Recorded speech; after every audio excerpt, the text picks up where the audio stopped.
For April the 15th, 2022, we talk about Open House, Fire Emblem Heroes, Signs of the Sojourner, and much more. Welcome to Level 410.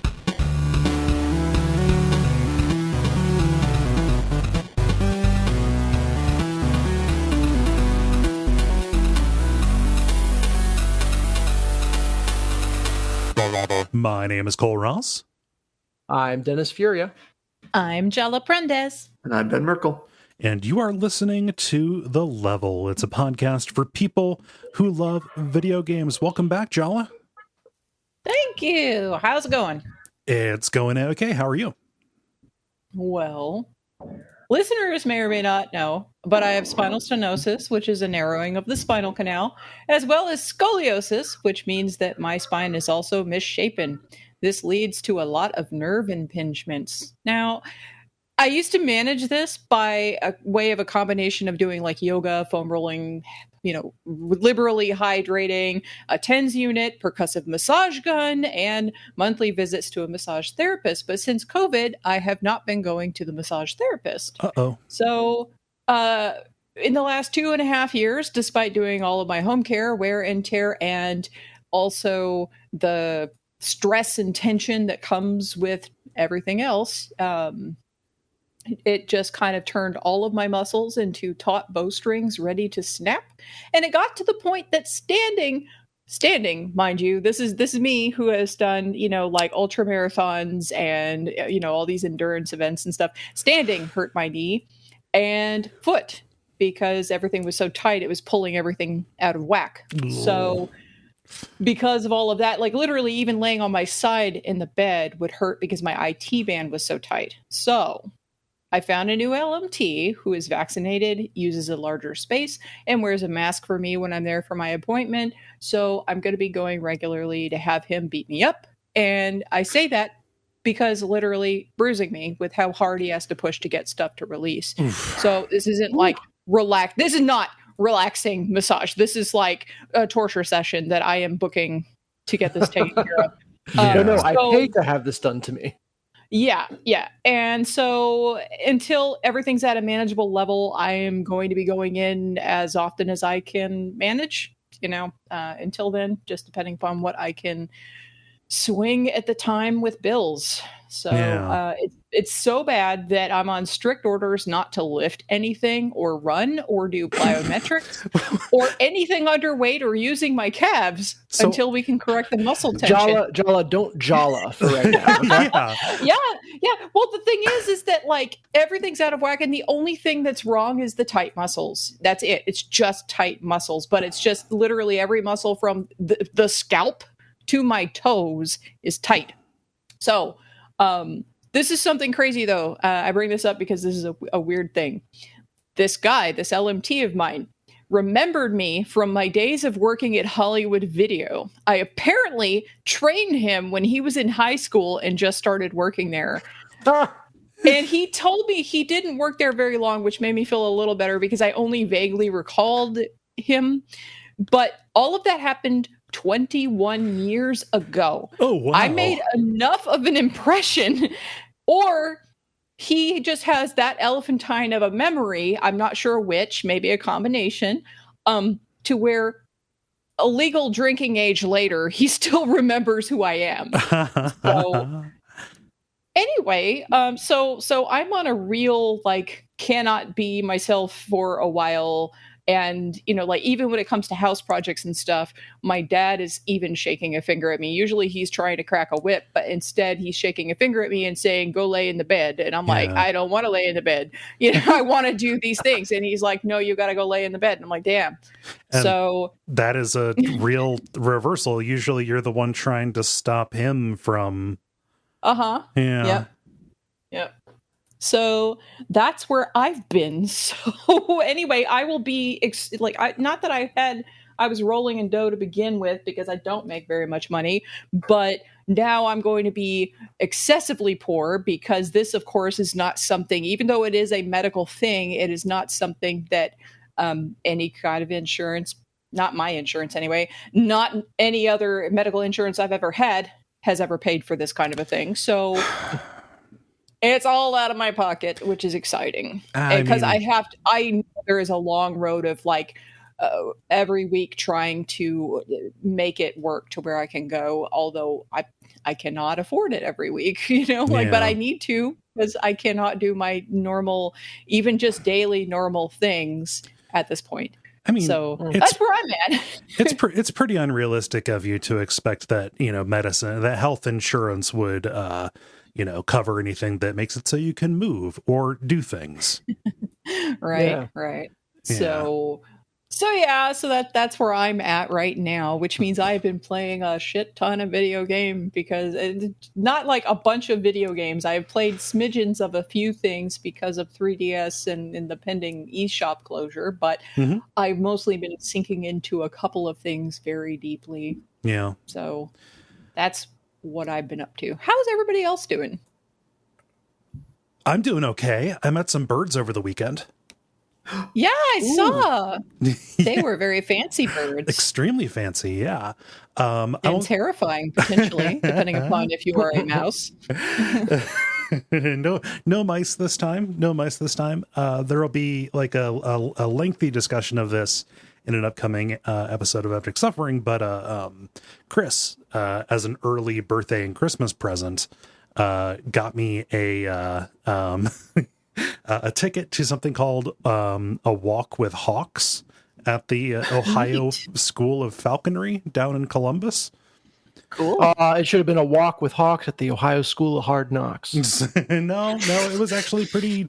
Everybody was very nice, but yeah, I went to this place and got to meet several different birds of prey, and learn about the history of falconry, and even got to wear a glove. And they just, okay, we're gonna have you learn how to keep a bird calm on a perch with this owl because it's used to people, and then we've got these Harris hawks, and we'll make it so that they will swoop down from a high perch and land on your outstretched hand, which is, I mean, Whoa. that taps. And then we'll put a mouse in it, and you can see nature firsthand. Which I don't know, something about raising your hand and having a bird of prey, something that is literally made of feathers and knives, swoop down and land on it and stay there until it decides it wants to go, is really cool. So it was a good birthday present from a brother who is way unfairly good at picking gifts. That's great. So get to pet these birds while they're perched on your arm, or you don't. One does not pet. No. Any small thing moving toward it will be interpreted as prey. Active aggression. They're not so much aggression, but they will reach out and nip at it, or they'll give you a real thrashing if you try and touch their claws. So a very clear, hey, don't fucking do that. Yes, yeah, hands off the merchandise, bud. So, yeah, it was real cool, I gotta say. Yeah, so that's that's my thing. Good on you, Chris. Yeah, nothing nothing more exciting than engaging in second or third hand falconry. Has happened. You can't get past secondhand because then they've eaten both your hands and you're kind of done. Yeah, and that's when they go for the eyes. Oh gosh, Dennis, how about you? Yeah, I am fresh off of doing our traditional Easter thing, which is coloring eggs, hard-boiled eggs with my in-laws. So this is, we were talking about it today. They started doing it when Jen was literally 1 year old. Okay. And they have not missed a year since. So this has been going on for upwards of 3 decades. Every year that they've done this tradition, which in and of itself, I feel like that's just kind of a fun thing to be a part of. Yeah. But they bring a bunch of hard-boiled eggs. We've got the cups with dye that you kind of sink them down into with little wire rack, like a fry basket kind of deal going on, except for eggs. And you draw on them with crayons because the dye won't latch onto that, and then you make fun patterns, and it's just a real delightful time. So happy Easter, everyone! I'm in an Eastery mood right now. Is the dye still like a cup of vinegar and that like Pez like thing that you drop in it? You got it. Yep. Oh, yeah. Hasn't changed in 30 years. No. So here's my question. So when they color the eggs, do they do an egg hunt with them, or do they instead just kind of have the colored eggs sitting around for a while before they eat them? And then like do an egg hunt for the kids, like with plastic eggs full of candy. Yeah, no, these would not be good for egg hunts, because if you leave one, it's going to be bad news bears. Yeah, so plastic eggs for sure. Okay. That only makes sense. You stirred another memory from this weekend that is Easter related and deeply traumatizing. Luke partook in he's 7. He partook in an egg hunt where they yell go and the kids kind of descend and start grabbing eggs off the ground, which he was so excited and going around full speed, and somehow managed to, like, while running, hold his basket upside down in a way that dumped all the eggs out behind him without him realizing. Oh no! And immediately all the adults watching were like, "Oh, yeah, you got to pick up the..." But it was too late. And if you've ever seen the movie The Birds, the other kids descended like a Hitchcock film on his spilled eggs to rob him of his plunder, and he was just beside himself. Fortunately, there was not actually candy in the eggs. You like turned in your eggs and got a prize at the end, and everyone got the same thing regardless of how many you brought. But man, that was a harrowing experience. So Wow. doing all the Easter things this week. Nice. Well, it's good to have the day itself for dinner in church and whatnot. Yeah, a little lower key, so we won't be scrambling. Yeah. See what I did there? There we go. Yeah. Yeah. I got you. We get it. You're a dad. I'm sorry. Ben, how about you? I'm doing good. I had a comparably chill weekend this weekend compared to the last few weekends. I took a bus to Redmond for the first time, which was remarkably easy. And I had a board game day with some friends, some old coworkers. So yeah. Cool. I'll talk about that more in the next section. Cool. Well, speaking of the next section, I think we ought to do the regular kind of show. What with the grind, the multiplayer, and the unbossum. Why don't we get started with the grind? The grind, where we talk about the games we have been playing over the past period of time or so. Jala, I'll start with you.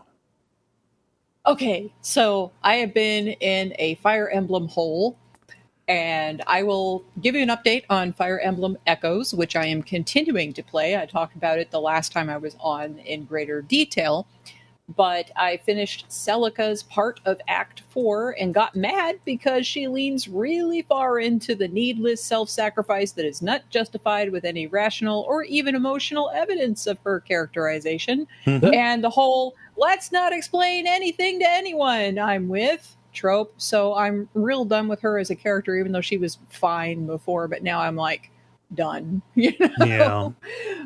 I was so aggravated with her that I didn't even want to continue Alm's part 4. So I ended up going over and playing the DLC instead, except for the endgame altar quests that give you overclasses once you grind your people to level 20 of their max tier. Okay. So I did everything except for the super grindy endgame thing. And Alm only just got to his max tier class, and to grind him to 20 would require a whole bunch of battles where you get 1 XP per thing that you do. And that's like not a thing I'm probably ever going to do. Okay. Yeah. So Oh yeah, to report in about supports, I found out that there are selected units that can have support conversations, and not every combination can have support conversations. But there are also passive supports where two units will cheer for each other on the battle map, but they don't have support conversations together. So there's like a sort of like there's different levels of support that can go on there. Okay. As for the DLC, it's broken up into a few different types or segments. There's Milla's Bounty, which is just basically a bunch of different extra loot. It has no quest attached to it, no dungeon. It's just stuff. There's Cypher Legends, which follows the story of 4 characters that are traveling together from Fire Emblem Cypher, which was a trading card game that Intelligent Systems and Nintendo released in Japan concurrent with the release of Echoes in Japan. Oh, wow. But it never made it to America. So it's a trading card game that is very well known for having really great art of the characters and stuff, but it never came over here. And all of the characters, Emma, Randall, Yuzu, and Shade, are original to Cypher. And so they aren't found anywhere but Echoes and Cypher. So they're not in Fire Emblem Warriors. They're not in Fire Emblem Heroes. They're just in those 2 small things. So interesting. Hiding out. Yeah, basically. Which is sad because Dave really likes the Randall character quite a bit, Emma and Randall actually, and their interactions, and like you can't get any more of that.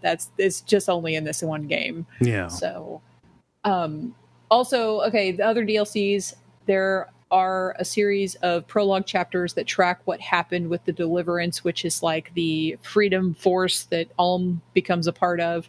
And, you know, what happened with the fall of the kingdom right before Ulm left his village and became, you know, like part of the Deliverance and went on to become a hero. And then there's also a couple of maps that allow you to grind for XP and silver marks to upgrade your weapons. So that's the DLC in a nutshell. And that is all I've got to say about Echoes, because I need to talk about the other thing I've been playing, because it's probably going to be more involved. Okay. Questions before I move on? No, it's good to hear that there was more in there, even if it's based off of stuff that we never got. That's super, man. Fire Emblem is such a weird series. Yeah, it is. So, all right, a listener by the name of Fred posts on Twitter incessantly about Fire Emblem Heroes and other stuff too. It's not like that's the only thing that's on his feed, but he posts about Fire Emblem Heroes a lot because he's been playing it basically since the beginning, I think. And it is a free-to-play mobile game that was released in 2017. Same company, Intelligent Systems, that released everything else. Gotcha game, right? It is, but it is actually super complex. There is so much to do that I still, like, I don't even know how many hours I've played because it's a mobile game, so it doesn't have like a play clock anywhere that I can see. But probably for the best. Yeah. Oh my God. I cannot even begin to tell you. I don't even know all the modes that there are. I don't even feel like I have a great grasp on all of the stuff that's going on in this game, because everything is so malleable. I'm not even going to try to talk about every single one of them, but I will try to give you an idea of what this game is like. It's free. Like I said, it's free to play. You can put money into it to like subscribe to a monthly thing that gives you basically access to other ways to get goodies and access to some special stuff you can buy in the store that's just like skins of different characters and things like that. But you really don't have to do any of that to, you know, play the game and enjoy it. And Dave downloaded it at the same time I did, and he started playing it when I did because he started getting curious when he saw me messing with it. Okay. And he'd been playing it every single day, same as me. So, you know, it's been like a thing that we've sunk into. So first thing I want to say, is again, you can, you know, play this without spending a dime on it and still enjoy the hell out of it. Okay. There's not like, there are limits. Like there's a stamina bar, there's like dueling swords, there's different types of meters for different types of things that replenish over time, but you get quite a lot of play out of any of those things before it, you know, is used up. And also the game itself will reward you from playing all the different modes and stuff with like stamina potions to regenerate your stamina or things like that, like so you can keep playing the game and you can get access to more stuff. So, you know, it basically just rewards you for, you know, interacting with all the different elements and engaging with the systems. So there are so many systems and modes that, like I said, I'm not going to go too far into it. But it's really scratching an itch of something that I want to play where I can pop in and out of it, and it like auto bookmarks if you are in the middle of a battle or something, so you can get back to that. Okay. But you can still be challenged by it, even though it's short bites. And I love that because, that's the kind of thing that keeps me wanting to play something, because it's mentally stimulating. It's not just like a mindless going through the motions kind of thing. Yeah.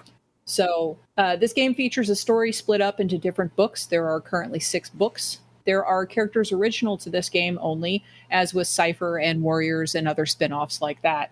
The narration of this game borrows heavily from Norse mythology with different realms and different character names and different types of creatures, but the actual story is centered around 2 kingdoms who have a tenuous peace until one started opening up rifts to different worlds and summoning heroes and contracting them to fight for them against the other kingdom. And the powers of both of the royal houses have to do with the openings and the ceilings of these rifts. And of course, the brother and sister of the quote-unquote good kingdom have summoned you, and you are the summoner, and you summon heroes using a weapon whose power is only unlocked by you. And that's the story, whatever.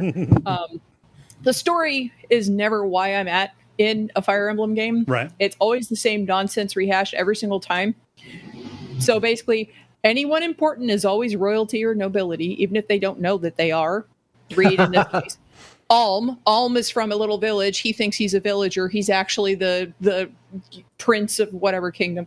Anyway, only a hero, who is always a prince or a princess, can save the world. Gods are evil no matter if they seem like they're okay or not. And family is an important theme. Yep. What about friends? Can you win victory through friends at all, too? Oh, friends are there, but they're not really crucial. The family's where it's at. Okay. So that's what you got. And if they're a good enough friend, they will marry into the family and thus become family. Yes, indeed. Or you're related and you didn't know it. Oh man, I was told that in Fire Emblem Fates, because the systems allow you to marry, like the systems from Awakening allow you to marry everybody. In Fire Emblem Fates, apparently you can marry people that you grew up with thinking they were your family, but they're not actually blood relatives. And then you can also marry the people that are your blood relatives that you didn't know were your relatives. So it gets real weird. That's just Calvin Ball. So that's it's something. I played a little bit of Fates just trying to get to the point where I could unlock the DLC to buy the DLC, because a lot of the 3DS games you have to actually play a certain amount before you can get to the place to access the place to purchase, because you have to be in the game to buy the DLC. It's nonsense. Weird. Nonsense. Yeah, that's awful. Yeah, it's so weird. I had to play 2.5 hours of Fates to get to the point where the DLC is. So anyway, moving back to Fire Emblem Heroes. So there are all kinds of modes to play, from multi-map, multi-battle campaigns to several different incarnations of PvP to limited run special mass events like the voting gauntlet, where you're voting for a character to be included into the game, and fighting wars against others in that bracket for dominance using battle flags and battle points and stuff. Multi-stage, massive planet-wide wars with offensive and defensive elements. A current one is Mjolnir's Strike, but there's also Tempest Trials just started. I just started trying that out. Anyway, words, they don't mean anything. To special maps where you can unlock special characters for your team or fight challenge battles against crazy difficult AI opponents for special gear. All the different characters are ranked 1 to 5 stars, with 5 being your top tier. There are also different colors, red, green, blue, or colorless, for use in the weapon triangle of advantages and disadvantages, and they're further split into movement types and weapon types. Every single character has a skill tree to unlock, and they earn SP, skill points, from battle and from merging characters together, because you can mash them together to make a super character. Mm-hmm. Skills are also gated by what star rating a character has. So like a 1-star has almost no skills whatsoever, and a 5-star has full access to all of the skills that character can learn. You can also upgrade characters' star rating by earning certain items from different forms of battle. You can also level up characters using items that you obtain from the training tower. You can upgrade weapons, forge sacred seals that give new skills or buffs. You can increase levels past the level 40 level cap by using another dongle or merging 4-star characters with other 4 or 5-star characters. You can change weapons and color affiliations. You can grant elemental blessings that give bonuses according to what season it is in the game, and I don't know where you find out what season it is. Also, you can fight on maps exclusively for use by teams of all one type of a blessing. I did that once. Okay. You can grant new skills by turning heroes into compilations and using that compilation on a compatible hero. And you can also equip accessories that do, I don't know what, but something. And at all times, you have access to various forms of battle. There's a training tower to level up in. There are tactics drills, which include 21 basic tactics drills and then over 140 advanced tactic maps. I've only done the basic ones. So they teach you all the tactics, but like there's a lot to learn. There's story maps, paralogs with special event stories in it. There's heroic ordeals, multi-map battles, event maps, Coliseum with a bunch of PvP modes, including summoner duels, resonant battles, allegiance battles, arena assault.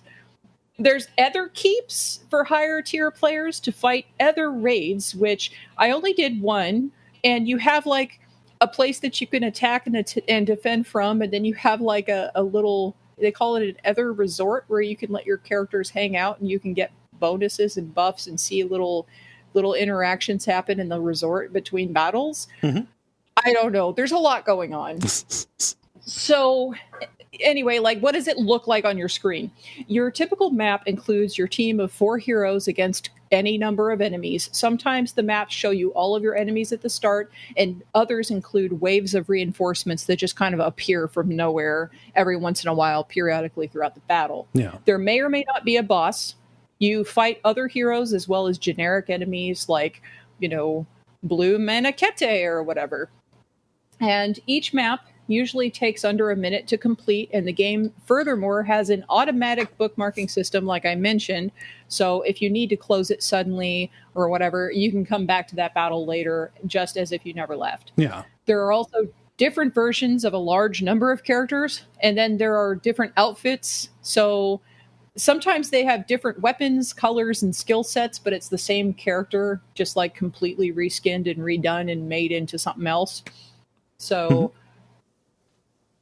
there's a lot to do, but it's really easy to pick up pretty much any part of the game and play through well enough.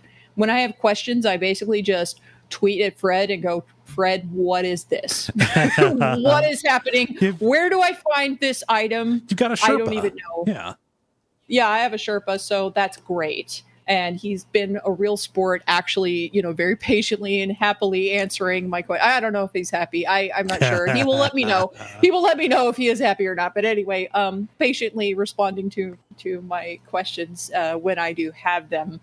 The problem is that like a lot of them, I don't know what the things are called, and so I don't know how to Google for it. Because it's just like a little icon on the screen. So like I'll take a screenshot and circle it and then send it to Fred and go, Fred, what is this? And then he'll go, this is what that is. Oh, okay. Wow. Now I know. So this game takes a leaf from the page of Fire Emblem Fates in that you can pair up certain characters with others. This grants bonuses in battle, and you can switch between which character is your primary on the battle map. However, you only get one turn no matter what, even basically as if it's one character, but you can switch between. Like if one of them has a low life, you can switch to the other one, or if one of them has an advantage that the other one wouldn't have, you can switch to the other character. Not very many characters have that capacity. So far, I basically only have Dimitri from 3 houses able to do it, and I have about 180 something heroes at this point, so it's a very rare skill.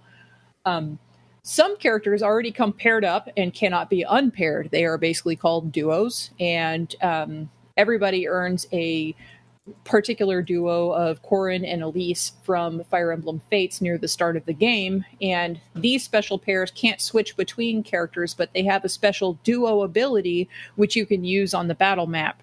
And the one for this particular unit is, I think, a passive effect.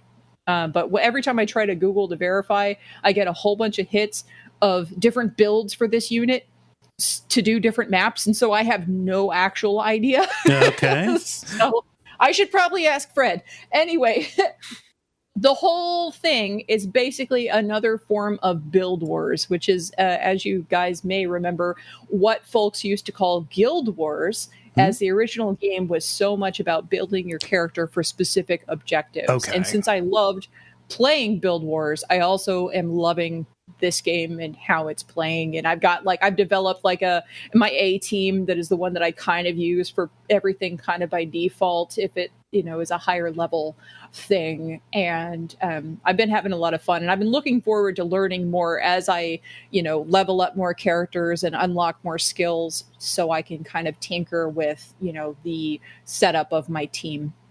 So this sounds a lot more involved than I assumed it would be based on the description. The fact that it's a kind of a bite-sized Fire Emblem battle, or a few, or not just one, but like a few bite-sized Fire Emblem battles, sounds like it is actually solving a need, which is, what if I want that kind of combat but don't want to invest 40 minutes into playing out a mission without having people die, Mm-hmm. Yeah, and there are some certain maps where you can play multiple maps with multiple teams. You can play a series of battles without your characters getting healed. There's all different kinds of different challenges for you. And even if it's a smaller map, depending upon what kind of tactical situation you're put in, what you're fighting, and what kind of abilities the units that you're up against have, like, this game completely changes every single time you go in there and do something else. Like, of course, the training tower is, it's just to level you up, so it's not super hard. But there are definitely lots of different modes. Like, there's different levels. You can go through the story on normal mode, lunatic mode, or something else, some other mode that's even harder than lunatic, or maybe it's normal, hard, and lunatic. But anyway, there's different levels of challenge for people who want to play the game for different reasons. Yeah. Like, if you want to play a tactical game, but you don't want it to be like murderous, like you're banging your head up against it, you can play it on an easier mode and still have a good time with it. Yeah. And, you can do PvP versus teams that are specifically sculpted by other people playing the game. And that's very neat. So. No, this is good. So how gross is it about trying to get money from you? It's not. Like, okay. I think the only way that it ever kind of encourages, because they even give you free summons, and then you earn dongles, like you earn orbs in the game from playing the game that allow you to summon more heroes. And they give you free heroes all the time. So it's really only if you are looking for a specific character that you really love, and you just need that character in your life or whatever, or you want this particular skin of a character, then that's when you want to, that's when you feel like you need to buy orbs or whatever. Because the store only has the Fire Emblem Heroes monthly pass thing, which again gives you, access to some other things that you can engage in and different challenges you can engage in. And then the orbs to summon stuff. And those are the only things they sell in the store. Everything else you have to earn in the game. So it's not like I guess you could, by summoning all this stuff, end up, having more heroes at your disposal to mash together to make things more powerful. But it's not really you're not paying to win this game. It's paying for vanity stuff, and then paying for a chance to, a faster way to get your orbs to maybe get the character you want. I don't know. There's a chance to do literally anything else with your life. I know. It's there are 800 different skins of characters in this game right now. So I mean, I've already got 200 of them, so I don't feel like this great righteous urge to, sink in all of my life's money into this game, especially when I am very tense and I cannot lay down without pain. Right. I need medical attention before I need stuff in Fire Emblem Heroes. But it is very fun, and it's, I wouldn't feel bad about, buying a hero in the game or whatever. I don't think that's a big deal or anything, but you can get them from the summoning stuff. Like, there aren't things that are locked behind a money gate. Yeah. Well, that's good. So, that sounds like a good way to do it. Like, Nintendo, to my knowledge, there could be one of the games that I've played that I have, like, I never played Dr. Mario World or whatever they put on iPhone, but like, it kind of seems like they've done a good job at avoiding exploitative stuff with their with their different models, and they've been through a few of them, like Super Mario Run had you pay up front. This is free to play gotcha kind of deal. I think the worst of them was like the Mario Kart, which was a monthly subscription or something like that. Yeah, no, I don't need Mario Kart as a service. Yeah, see, like, I would not say that the Fire Emblem Heroes Pass is even like a bad deal. It's like a $10 a month thing, but like I said, you get access to some more challenges. And if you're playing the crap out of this game, like, it's nothing different than paying for access to an MMO. You're getting something out of it because you're sinking a lot of time into it. And with all the time that I've spent in this game, I should probably have the Fire Emblem Heroes Pass. I think as long as they're not. Go ahead. Yeah. Well, I've been sinking in a lot more time than I thought I was going to. Like, I downloaded it on a lark thinking, oh, yeah, herpaderp, I want to look at all these, because they have a bunch of different artists working on this as well. So I'm like, oh, I want to see all the different artwork and see all the different stuff, and maybe I'll play it a little bit. And then I open it up and I'm like, oh, my God. Wow, this is a lot. Okay. So. Huh. Well, as long as they're not on a whale hunt, I guess, if there's a way to, make it predictable. Nice. Yeah. This plus David's current let's say Idle Champions of the Forgotten Realms phase that he's in seem to pair up nicely. Yeah. Neat. I don't know that I have any other questions. I'm impressed at how, I think I got this mixed up with the Animal Crossing. So Animal Crossing around the same time had a mobile version that was just a real shallow, like, here's some furniture, I guess, like, make a house, as opposed to having the like daily life elements of Animal Crossing. So I think I lumped up people's disappointment with this one. Yeah.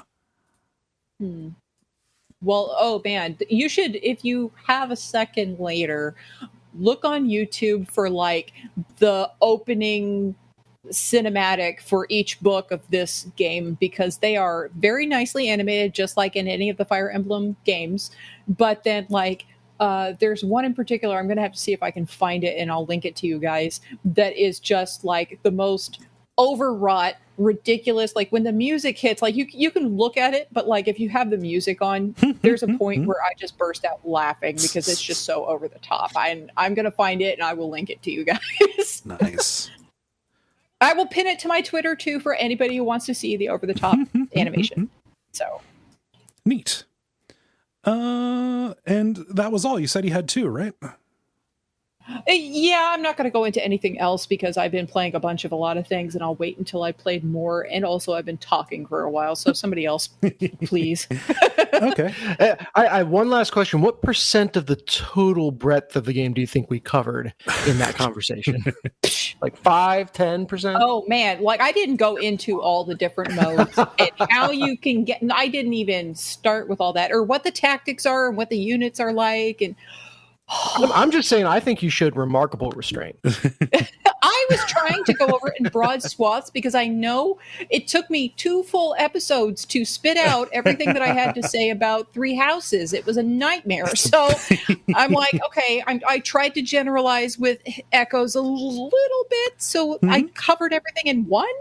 But this one, I'm like, okay, this has got a lot going on, a lot more than the other games even. I can't even start talking about all of it. So broad strokes.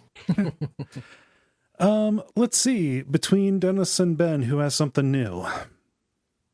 This is like that episode of Community where you're removing yourself from the options. I only have one. I've got 2 new games. Okay, Dennis, you volunteered. So there you go. New, I guess, isn't new to me, but they're new enough. 2 games I've been playing, and on fairly different ends of the spectrum, are Signs of the Sojourner, which is like a deck building conversation game.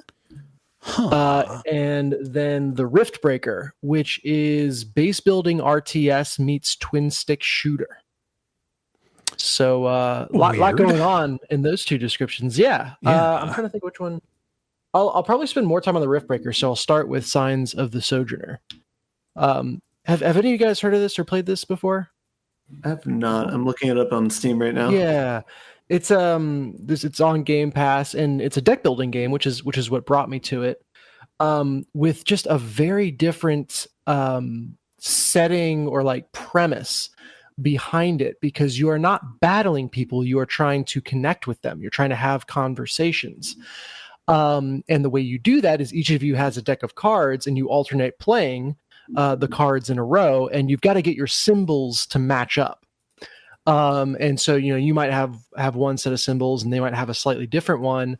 And a card could have the same symbols, or start with one symbol and end with another, so that you kind of, each card kind of fits in a chain, if you will. And you're trying to create a chain all the way through to kind of get to the point, or to make the connection in the conversation. And in that way, it's collaborative, right? It's a single player game. You're playing against the computer. But as you're playing cards, you're not trying to trap your opponent. You're trying to make sure that they have a play. And that's kind of the unique thing. Okay. Yeah. Like you're trying to guess at what might be in their hand, or that, there's certain cards that will reveal what's in their hand. And then play to make sure they aren't put in a position where they don't have a good answer to what you put down, which is just, it just fits into the idea of a conversation so well. Like it is a really good representation in game form of what it's like to meet a person, and you both you both want to connect to each other and want this conversation to go well, but then also you don't know anything about each other, or that awkwardness of meeting a new person is just perfectly represented in the mechanics here. That is really clever. Like instead of saying game over, does it say so? Yeah. Big gulps, huh? Yeah. Big gulps. All right. No, so that the other thing, this is a very, very kind game. Like there are no bad guys in this game. And even not necessarily failing a conversation, like you will never have to restart a conversation. It will only be logged as a I forget the words. It's like it was a connective experience, or it was a discordant experience, or something like that. Which adds its own layer of stress, because the story goes on whether or not the conversation goes well. And there's the story in the game I should touch on, that you are the son of a woman who was like a trading merchant, that for your entire life she kind of took a caravan around a trade route and was gone for months at a time. So you kind of she was your mom, but she also had a lot about her that you didn't know, because so much of her life was on the trail. And she passes away, and kind of you inherit her store. And she would go on these trade routes to supply the store, and then the store is kind of the one thing keeping your town alive. It's like, if it's the one reason the caravan comes to your town, and the caravan leader is kind of like, it's, I'm getting pressured to add these other stops to my route. And so I might not be able to come here anymore. We'll see how it goes. And you are kind of trying to step into your mother's shoes, go off on this trade route, and start meeting all these people who know her, have stories about her that you have never met before. And that's where all these conversations are coming from. So, yeah. Okay. You want to talk about a hook that gives you a steady stream of just really interesting conversations to try to get through. That's it's really cool, because obviously the kind of idea is like there's so much more to your mom than you knew, and you are discovering that as you are also getting your feet under you as now the kind of leader of this business and trying to save your town. So just like a really rich story there. And certainly the fact that so basically each encounter is set up as a conversation you're having with someone. You try to play a full chain that might be, I think it's up to like 6 links you need to play. And the better you know someone, like the less links you need to have a good interaction with them. And you're trying to get to a certain number of positive interactions, finishing the chain before you reach a certain number of negative interactions, which is, breaking the chain in some way, or forcing your not opponent, but your partner, I guess, to break the chain. Yeah. And then the conversation, goes good or goes bad, depending on which you reach first. So really, really cool idea. And the most interesting thing was like, as the game is introducing new mechanics to it, that all just kind of fits into this convention of like trying to ease the anxiety of a conversation really well. So as you get further away from your town, each like symbol on your card is a shape. So there's like circles, triangles, diamonds, squares, etc. And you start, like, everyone in your town has a bunch of circles and triangles in their deck. And so as long as you got a good mix of those, you can generally make it work. But the further you get away from the town, the more likely you are to see someone with a deck made out of shapes that you don't have a way to interact with. And so at the end of every conversation, you also select one card to add to your deck from the opponent's deck and one card to leave behind.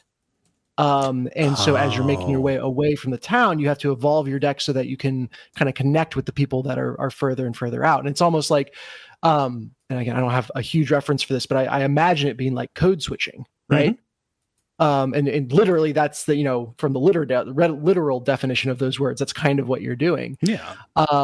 But then as you come back to the town, you also need to kind of start evolving your deck back to be able to interact well with the people in the town. And you've got a best friend in the town, and they're kind of the one who's watching the store while you're out and about. And it was this sublime moment of realization that I like, oh my God, the better I get at connecting, like the further and further out I go in the caravan, the harder it is to connect with my friend when I get back. And it's like, it's just so well represented in the mechanics. I just kind of sat there for a second and was like, oh my God, like I totally get that. I know exactly what that's like. And so just, one of those games where the mechanics of what are going on serve as just this like perfect avenue for meditation on the subject matter of the game. That sounds sweet. It sounds extremely clever. Yeah, and the writing is good. The characters are interesting. The art style is very kind of scraggly concept art-ish. So it's a very simple game, and that kind of serves to get out of the way of the interesting stories being told. Yeah. Nice. So it just, I finished playing that game and I feel happy. It's like, oh, that was. I felt like I was connecting with an old friend. So that's one to check out if you're ever in a bad mood and want to be put in a good mood. That's a nice endorsement. Yeah. What's that, Ben? How long does it take to beat? I have not beat it yet, so I will let you know. Okay. Basically, yeah. So like each kind of round trip of the caravan takes a certain amount of time. And you can choose to either travel with the caravan, in which case you can talk more with people in the caravan, or you can choose to go to cities on your own and kind of like follow your own route. and that means you get access to new things. You can see people or events, like you connect with someone on your trip with the caravan that's like, oh my god, there's like a big art show here. You could totally pick up some pieces for your store if you come back, but you have to go there without your caravan, which means you're going to miss the city that the caravan is in, and all of that stuff. And I think it's either 5 or 6 trips, round routes of the caravan to get your store to a point that they decide it's worth saving. Yeah. And so, yeah, I think by that measure, I've done 2 roundabouts with the caravan. So I'm about a little under 50% of the way through. Yeah. So I could see, though, as the caravan, as I find more cities and interact with more people, like each of those trips is going to be longer and longer. So maybe in terms of playtime, I'm 25% of the way through. Yeah. So yeah, that is a great little game, and I'm excited to kind of see where it goes. Especially like, I don't know how much this is a game where the ending, evolves based on your choices versus just your path to the ending. So like, I don't know if I can torpedo the store and screw everything up, and that's the ending I'm going to get if I don't play well enough. Just don't communicate to anyone the entire time. Yep. And you can totally screw up every conversation. And like you said, big gulps, huh?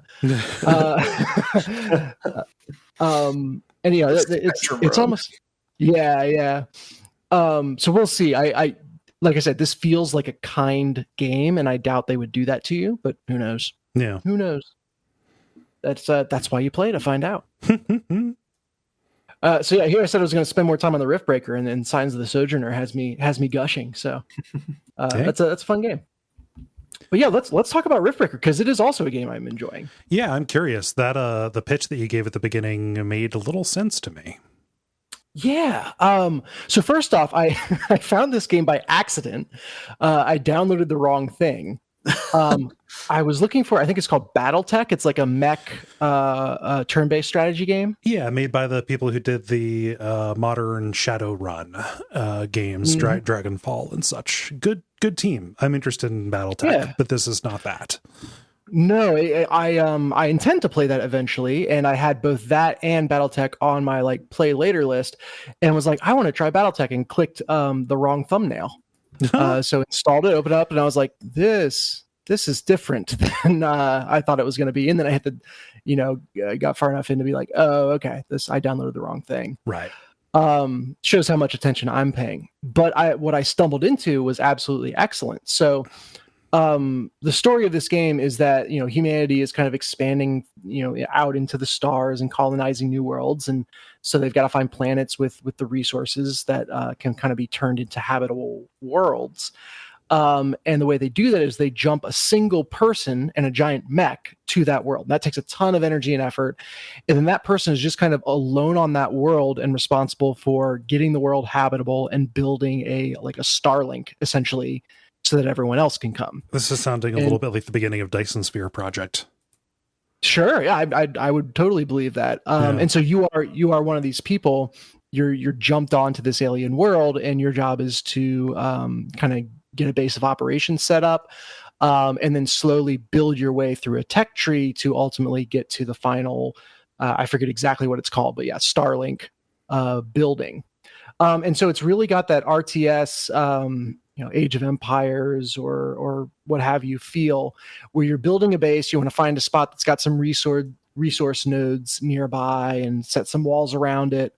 And get your core buildings going, get your research tree going, and you're really trying to crawl up through the research tree. However, instead of other factions that are also building bases, you're just kind of up against nature.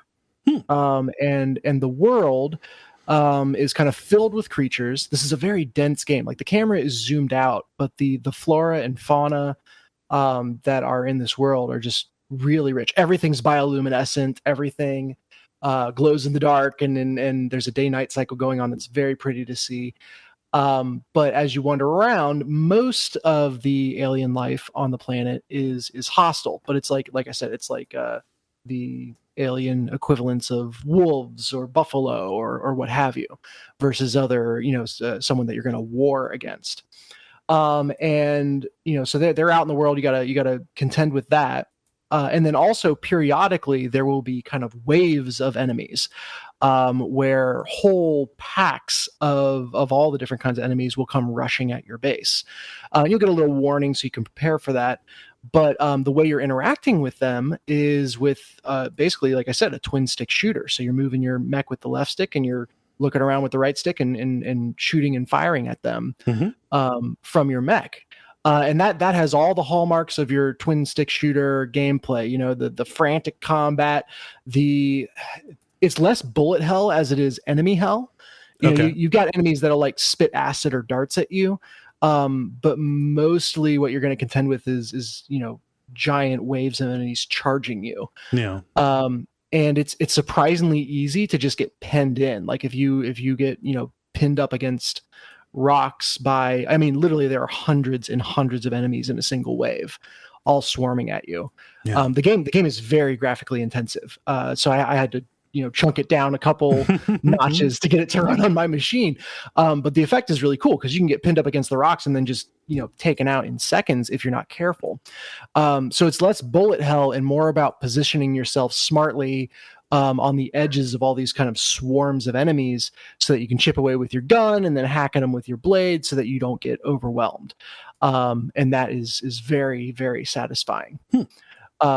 But it comes in waves, right? The majority of the time you are kind of exploring on your own terms to find the resources to build up your base. So does that give better texture to how RTS and twin stick shooter get jammed together? Yes, it does. Yeah. And the survival sim aspect of it kind of comes through too. Yeah. But there's no like factory building elements to it, right? It's just simply building on top of resources, extracting that sort of thing, right? No, there is. There's absolutely a factory building element to it. So, you know, all the resource nodes are feeding into your HQ and the various buildings that you need to build kind of in sequence to get this gate open. That all requires power and energy. And then you need obviously defenses for your area, so you can put up walls around your base and then turrets behind those walls, and there's a giant tech tree of different turret types. The game is really interesting in like just the sheer number of different ways that you can collect energy, because you can put out solar panels, you can put up wind turbines, you can put up power plants that like latch onto a resource node. You can research like geothermal vent harvesters. You can put out biomass harvesters where you just kind of set it down in the middle of a bunch of plants and it'll burn that. And so there's a lot of ways to get the power that you need, some more efficient, some less efficient. And there's actually a lot of planning that needs to go into accounting for variations in those more renewable sources, because there are multiple events that like the wind will pick up and then your wind turbines are going to collect more energy really well. Or, there will be a foggy day and your solar panels just aren't going to be useful that day. So not only do you need to be building just, a power infrastructure, but it needs to be a flexible one that you can store power, you can harvest it in different ways. And getting that all to like work together is really challenging and satisfying. So you're absolutely kind of building this complex that links everything together.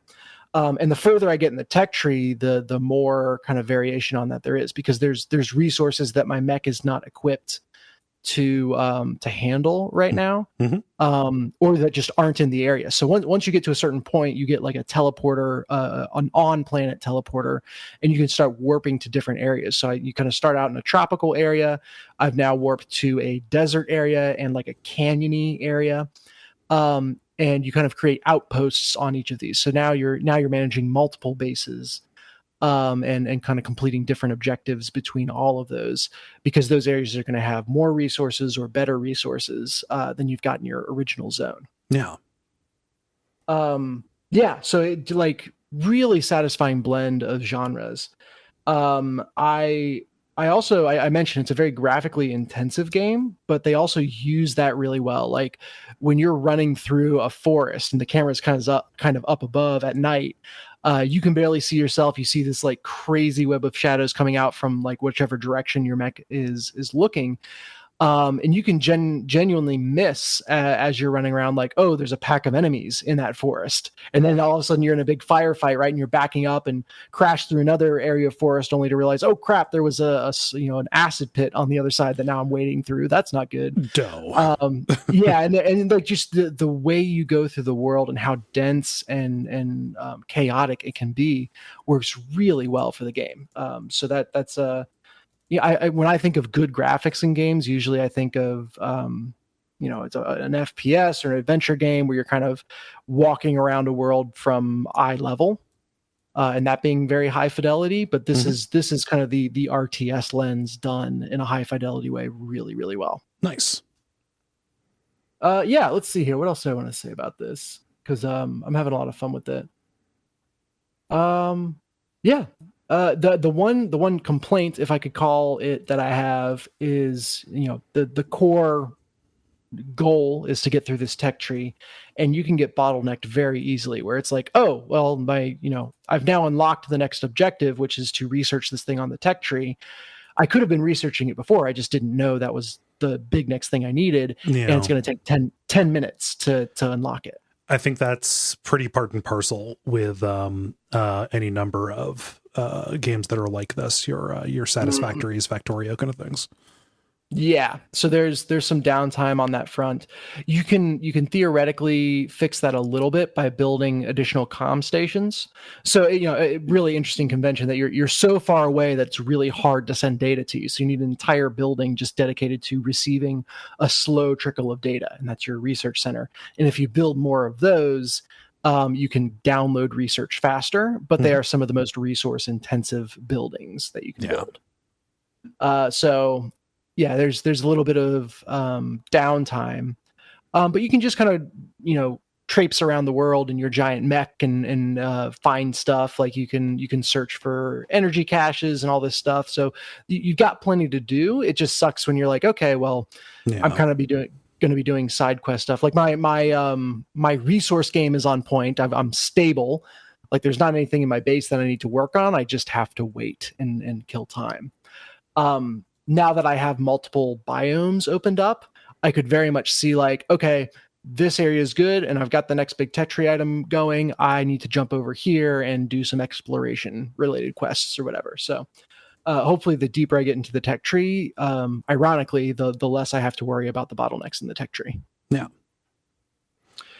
So that's the Riftbreaker, not BattleTech. No, sounds in fact quite different than BattleTech. BattleTech's it's a tactical planner. Yeah, the camera's at about the same angle, but other than that, and there's mechs. The one thing I wanted to say is story wise, your mech is kind of the all business, like, hey, we're here to get this world ready for being inhabited. The scientist piloting the mech kind of joined because she's really into nature and is almost more excited about exploring the world and protecting the environment than most efficiently getting ready for human colonization. So there's a really interesting tension there. That's fun. There's a push-pull. And I imagine, like, your biomass energy plants are super efficient, but they also destroy the nature around them. So, if you want to do solar panels, great, good for the environment, only work half the time, unless you've got banks of energy stored up. So that kind of push and pull, like you said, is very present and there in a gameplay sense as well as a story sense.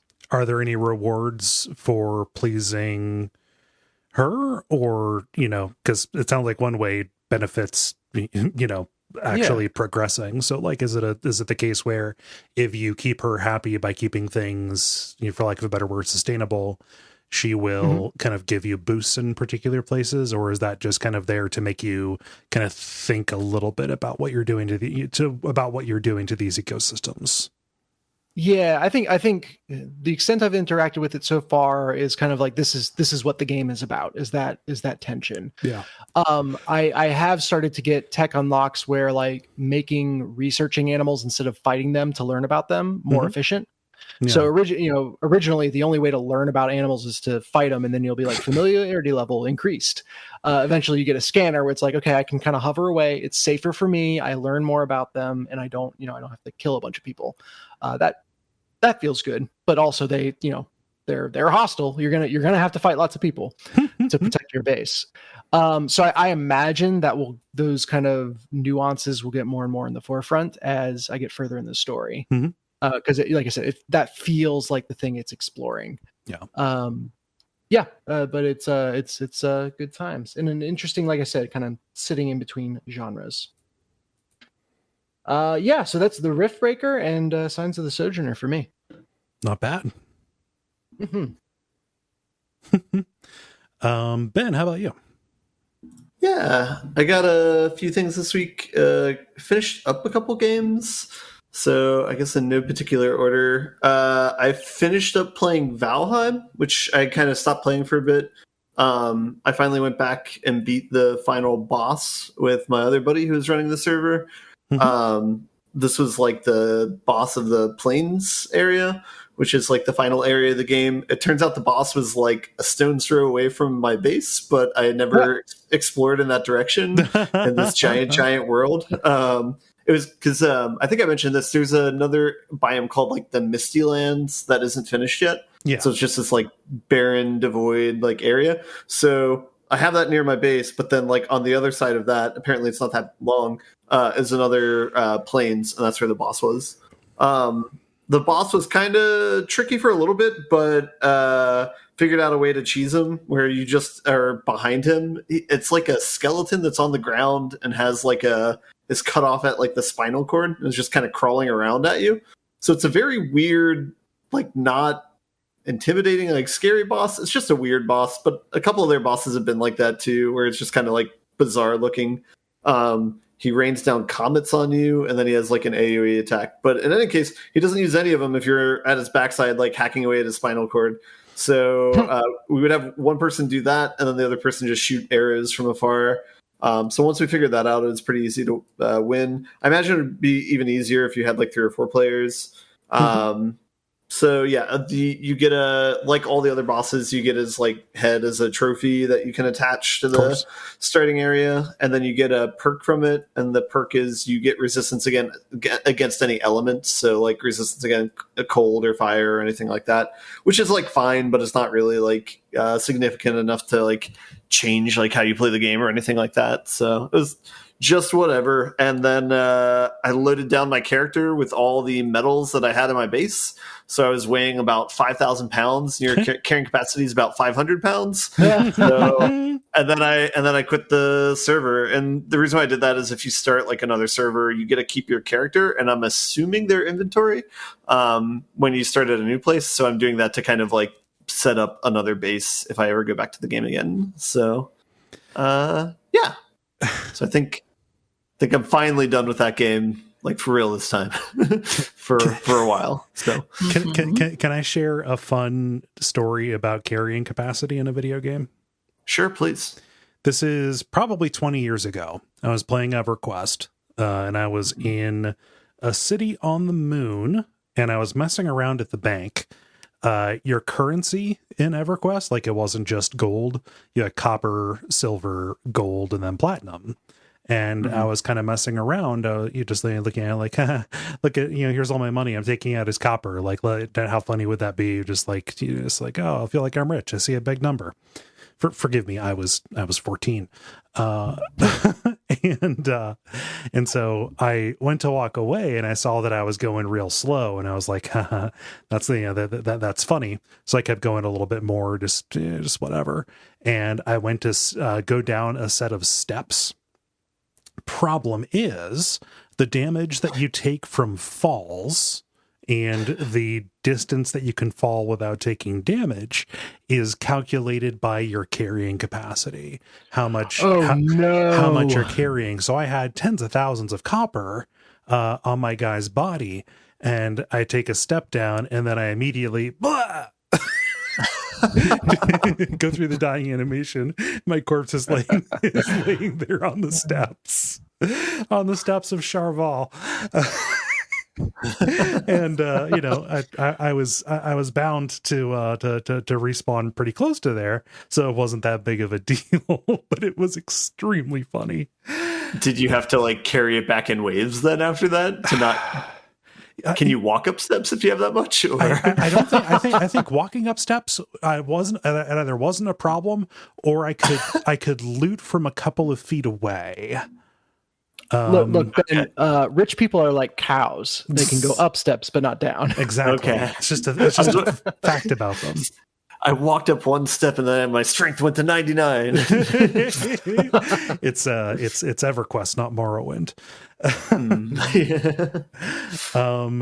Nice. That's funny. Yeah. So continue. I just that's the end of my story and the end of Valheim as I know it. I think, okay. But I don't know. It's a good game. I like it. I was happy to. I was happy to finish the boss. That like put a good like end cap on the game. Yeah. Like eventually they'll release more expansion, so I might go back to it later. But who knows? Whatever.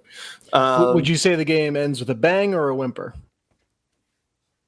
I mean, I felt satisfied with finishing the area boss, but it's not like that's like the highlight of the gameplay experience. Yeah. Making my base on top of a rock with a spiral staircase was the highlight of my video game experience with that game. Yeah, I was going to say that seemed like the thing you enjoyed the most based on your retelling. Yeah.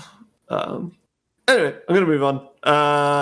Over the weekend, did board games. I'm talking about this one because it's technically a video game as well that you can get on Steam, so I think it counts, maybe, okay. Huh? I'd let you. That's fine. You've talked about board games here before. I played Spirit Island for the first time. Spirit Island. Have you guys heard of this game? This is like one of the best games or most notable games in solo gamer circles. Okay. It's also a good co-op game, which I think the list is somewhat low for that. But I mean, I guess there's like pandemic that people like, whatever. Yeah. So it's a board game that's been out for a little bit or a little while. I'm trying to look it up on Board Game Geek at the same time and failing. Anyway, it's been out for maybe, I don't know, like 3 or 4 years or so. It's a co-op game. The premise is every person is a ghost of some kind. The game board is an island, and the antagonists are the humans that are building and ravaging the lands. So it's kind of like a spin on like something like Settlers or something where humans are expanding all over this island. I am tired of all of this anti-human propaganda. It's like this. You could watch Starship Troopers at the same time. It would be a nice, nice pairing. Okay, so this came out in 2017, so it's been out for a little bit. And they made a video game adaptation of this, I think, recently. It's a company in Cleveland is the one that did the adaptation of making it into a video game. Just a fun fact. But yeah, you can play this solo. You can play, I think, up to like 4 players. It's really nice how the map expands. It looks good for both 2 players, 3 players, 4 players, or whatever.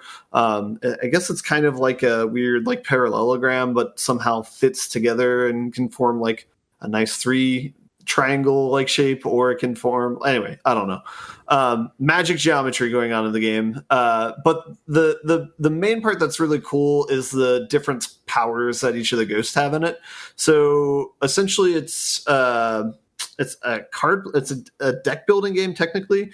Each ghost like has different powers, and they have a different deck that they start out with. And just to give you some idea of the flavor, like one of them is like an ocean ghost who can like threaten humans if they're by sea tiles. One of them is like strictly like this nightmare ghost that just increases terror to the humans. And there's basically 2 different victory conditions. One is you wipe out all the humans, and then then you win. They're not here. They're not there anymore. So it's great. And the second one is there's like a terror deck where essentially like every time you instill fear in the humans, there's like a fear counter, and then that'll trip every it's like 4 per player, so every 4 fear, or 8 or 12 in our case. And so whenever that trips, a new card of the fear deck comes out, and it's a card that helps you out. And you basically need those cards because the humans expand and do destruction like pretty quickly. They kind of work on like an AI where it's like a card will come off the deck and it'll say where the humans are exploring, which means you put down a single like person, and it's based on land type. And again, like the map, it looks similar to Settlers. It's just a bunch of different like sections of land that have different land types.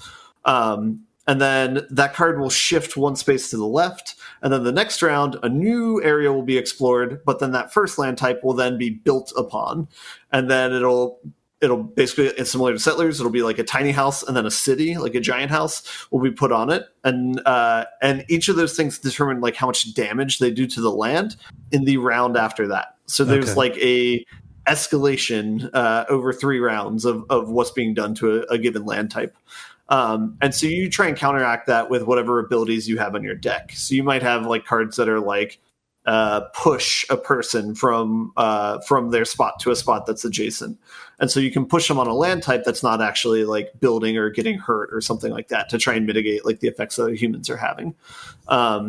Anyway, then the ghost abilities can kind of interact with one another. For example, if there's a ghost that is really good at pushing things around, and then you have the other ghost that operates on ocean tiles or things that are next to oceans, then you can push it to him, he can kill things, and you can kind of have like some cool combos. Anyway, on top of this, they have a really good leveling system to the game where there's different like factions of humans you're playing against. I think all the factions are Europeans. Like there's even though I thought this would be like an anti-American, and I was thinking of this as like Hawaii or something like that, it is very like anti-European colonialism type thing. So like one of the race we played against, I think, were the Prussians, but I think England is another race. I'm not sure all the different types, but they have basically different abilities that they do, where it's like one might start with a better land card at the beginning, or one might, do X, Y, or Z. But they have like similar to Ascension system in Slay the Spire, they have like different difficulties, like maybe 6 different levels of difficulty to increase the challenge. And I think this is probably why solo people like it so much, is there's a lot of like room to improve your skill and really challenge yourself at this game if you're playing solo. Anyway, on top of that, what you can do with the cards in your deck is they go at different speeds. There's like slow cards, fast cards, and that's it. And then the order of events are your fast cards go, then the AI like humans go, and then your slow actions go.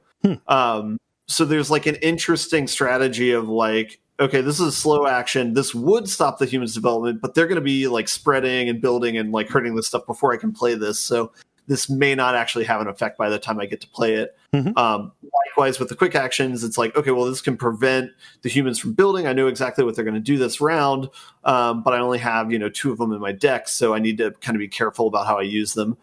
And then on top of that, each of these cards have like icons, like elements that they activate, like fire, air, moon, something like that. And each of the ghosts have passive abilities, which are actions they can do if you just have a collection of these elements. And you can do multiple passive actions, like in a similar turn.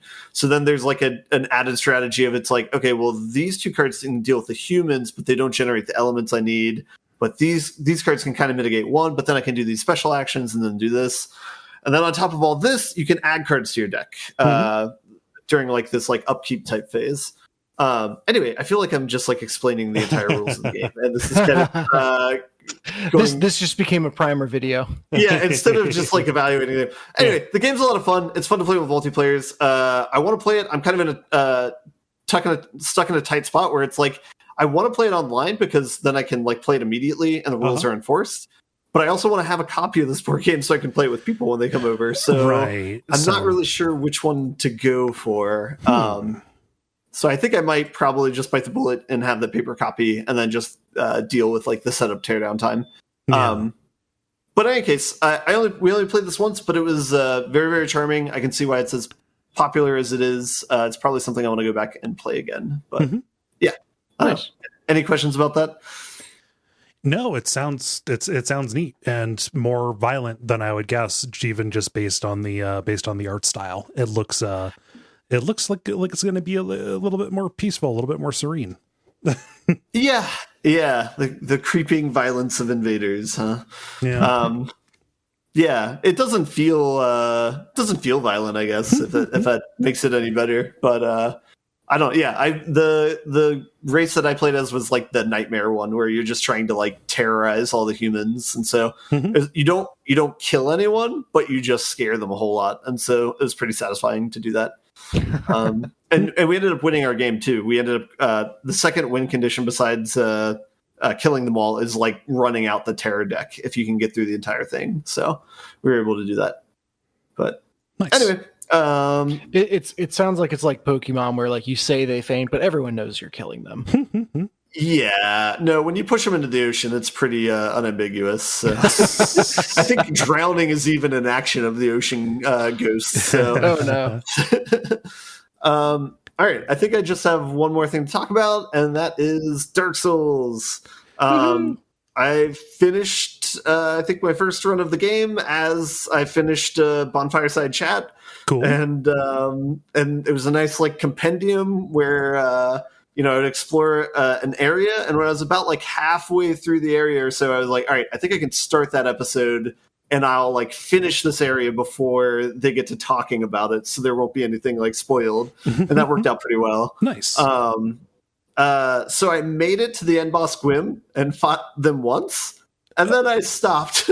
Okay. And I was like, all right, I think I'm good. And then I started another character because I wanted to do one more thing. So I think last week where I ended was at midway through Anne Orlando.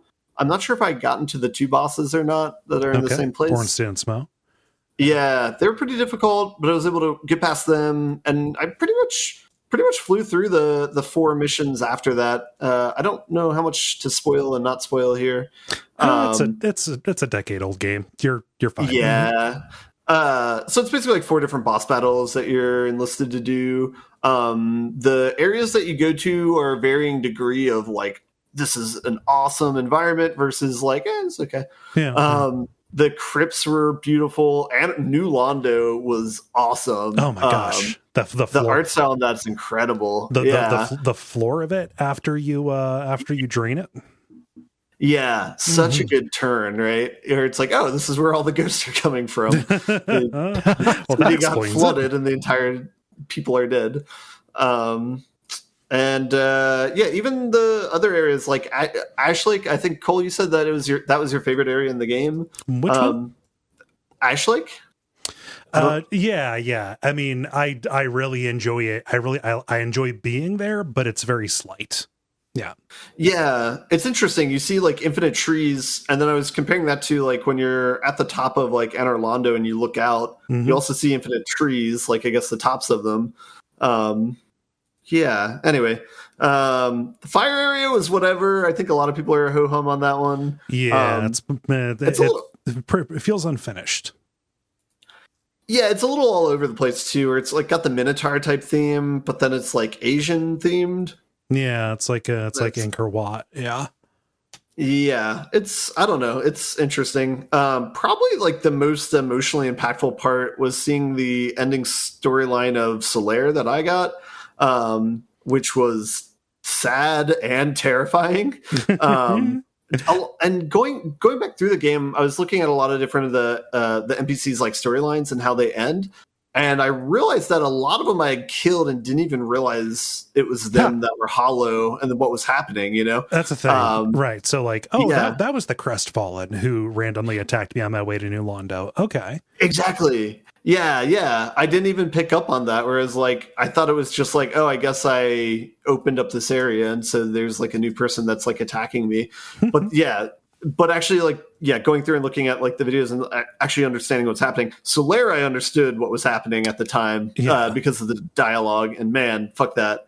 I mean, did you get the bug ending for him? I think there's only 2 endings. There's a bad ending and a good ending. I got the bad ending. Okay. So. Yeah. And that was kind of what prompted me to want to go back and try a second run through, is I wanted to get as many happy endings as I could, because the game is all down endings, it's all like, happy is a very relative term. Yeah. Like so you can finish a quest line, but that is not a guarantee that it's going to be happy. See Sigmire. Yeah. I think I didn't hit the cues to finish that one, I think, in my first playthrough, but I'm hitting them in the second one. But yeah, I know that doesn't end in a great place. I would be shocked if you finish Sigmire's quest line on your first go blind. Yeah, sure. Yeah, he's kind of hidden in Sun's Fortress a little bit. Yeah, I mean, and just you've got to go to strange places. Like, there's no reason for you to go to Blighttown when he is there. Yeah, and man, a lot of people end up in Blighttown, and for one reason or another, a lot of people go hollow in Blighttown. It's the Narsh of Dark Souls. I really like the interpretation you and Gary had, and I don't know if this is like common and out there or not, of the idea of when you stop playing the game, your character goes hollow in the world, and the world keeps existing. That sounds like us. Yeah, I thought that was a fun idea. Anyway, I'm not sure what to say about the game. The art style's great. I love the continuous environment. You get the one thing in Anne Orlando that makes it a lot easier to get around without saying exactly what it is. Yeah, I don't know. It's like I do appreciate like the scaling of the game. It is one of those things where it would be great if the game communicated these things to you and you didn't have to like find a wiki to do this, because it's like it's such a risk the game would have to take that like things would spread by word of mouth, or or that the players would pay as much attention as they do. Yeah. But yeah, I can see why people like it so much. And I do have much more appreciation for the game this time around than the first time that I played it. I think, okay, so then going with the second character that I'm trying to roll, since the first character I did was like all int, I started leveling up like dex to make the spells get cast faster, but I didn't put anything in like vitality or endurance, which I know is like kind of uncommon, since I think those are always kind of uncontestedly a good stat to dump points in. Yeah. This run through, I kind of wanted to do something different, so I decided to try and do a dual wielding Zweihander run. Okay. And basically only put points into endurance and vitality. And I think the other thing I was trying to do, I think pyromancy is like the background thing that I have if I need like range at any point. So it's a pyromancer class that I started as, since they have like a lower level. But I don't know how much I'm going to invest souls into leveling up pyromancy. So we'll see. But I've had a lot of fun with this so far. I'm really proud that I've gotten to Anne Orlando. I haven't triggered the red dragon showing up because I've never gone through that portion of the Undead Burg. Okay. So I was able to rush getting Zweihander like out of the gate, and like the first things I did was up my strength to 16 and my dex to 10, so I could actually two-hand it. And then from there, I grind souls to get 20k to open the door in the deep root forest, so that I could get the stone armor. And I had my endurance. I grinded more souls from that area, opening that door with the people, which I had not done the exploit the first time around of having them like run off the staircase to their death. Okay. I had just killed them with my mage because I was doing it pretty quickly with the soul mass, like was just automatically targeting them. Yeah.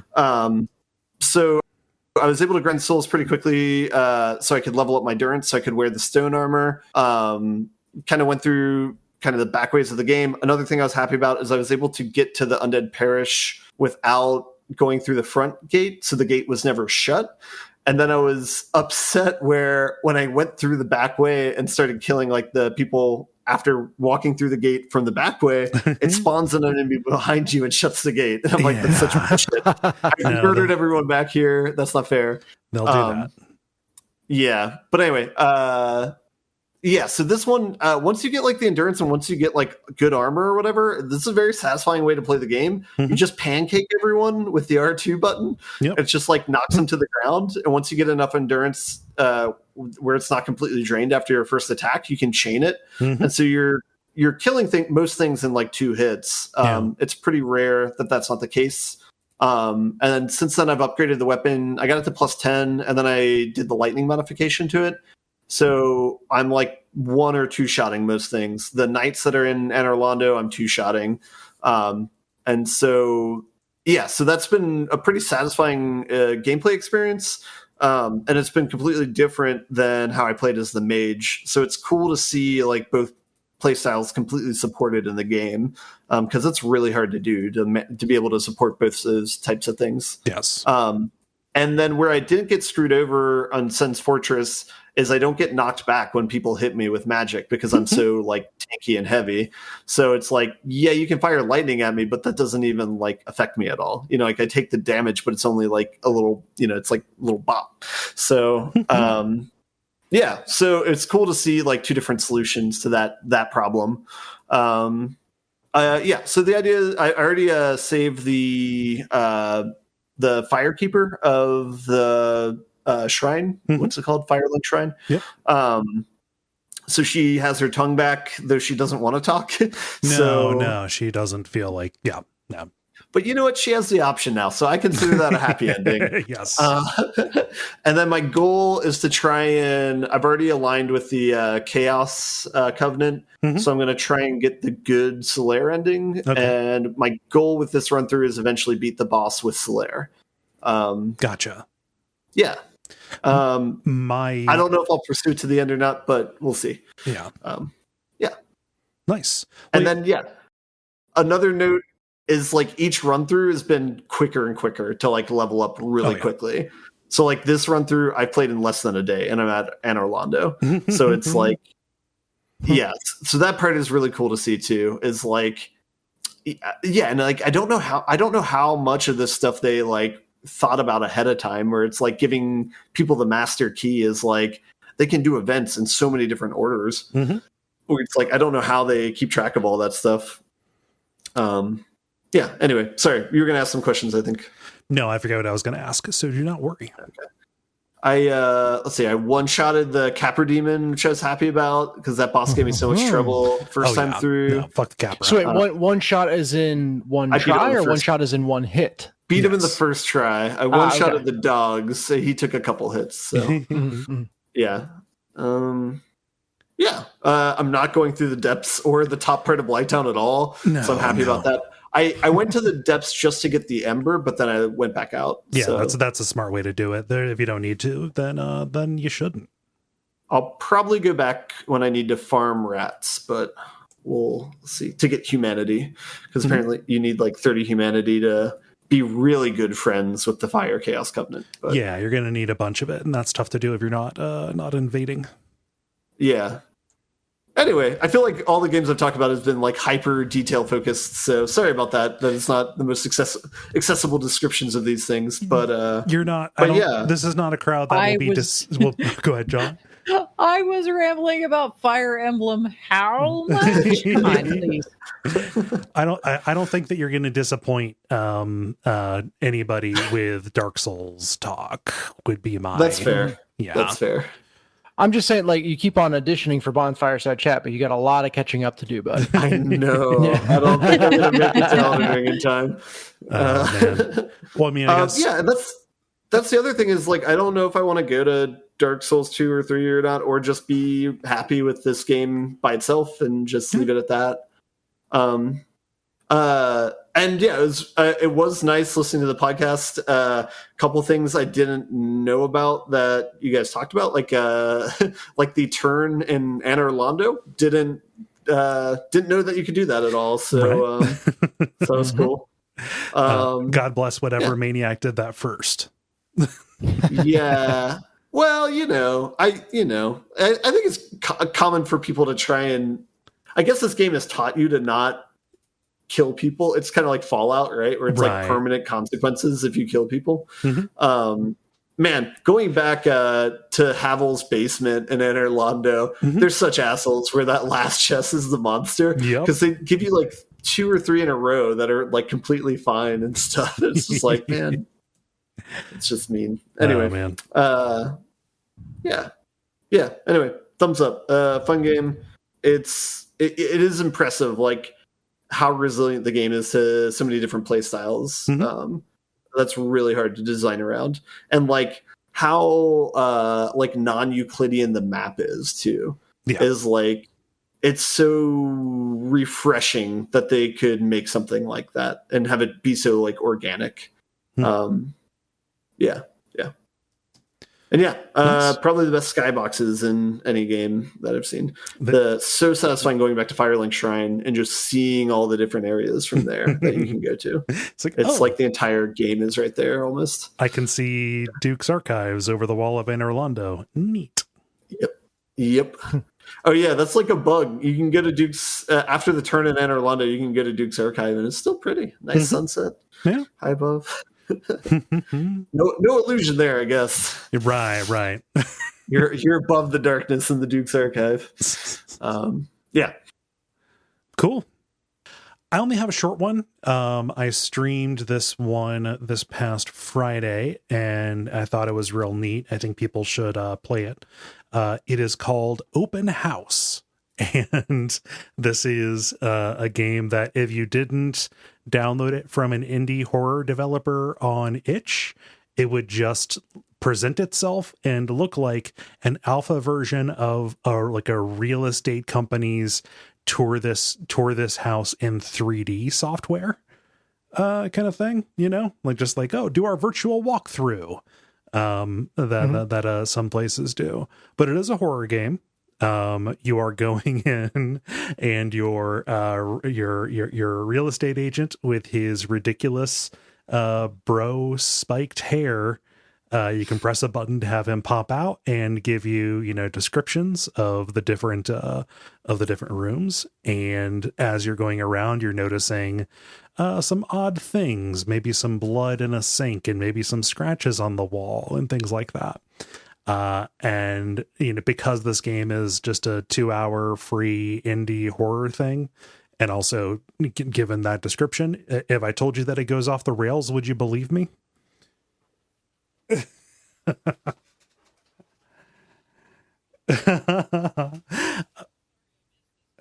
It's pretty good. I think you'd like it if you just if you got it, if your body and pain will allow you to sit you know, to be at your computer longer than work requires you to.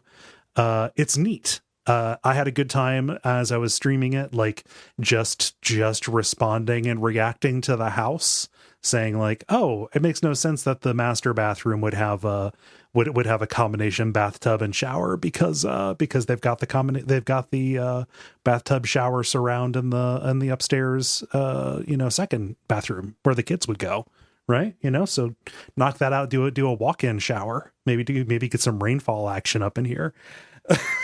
So here, this is just a quick insert.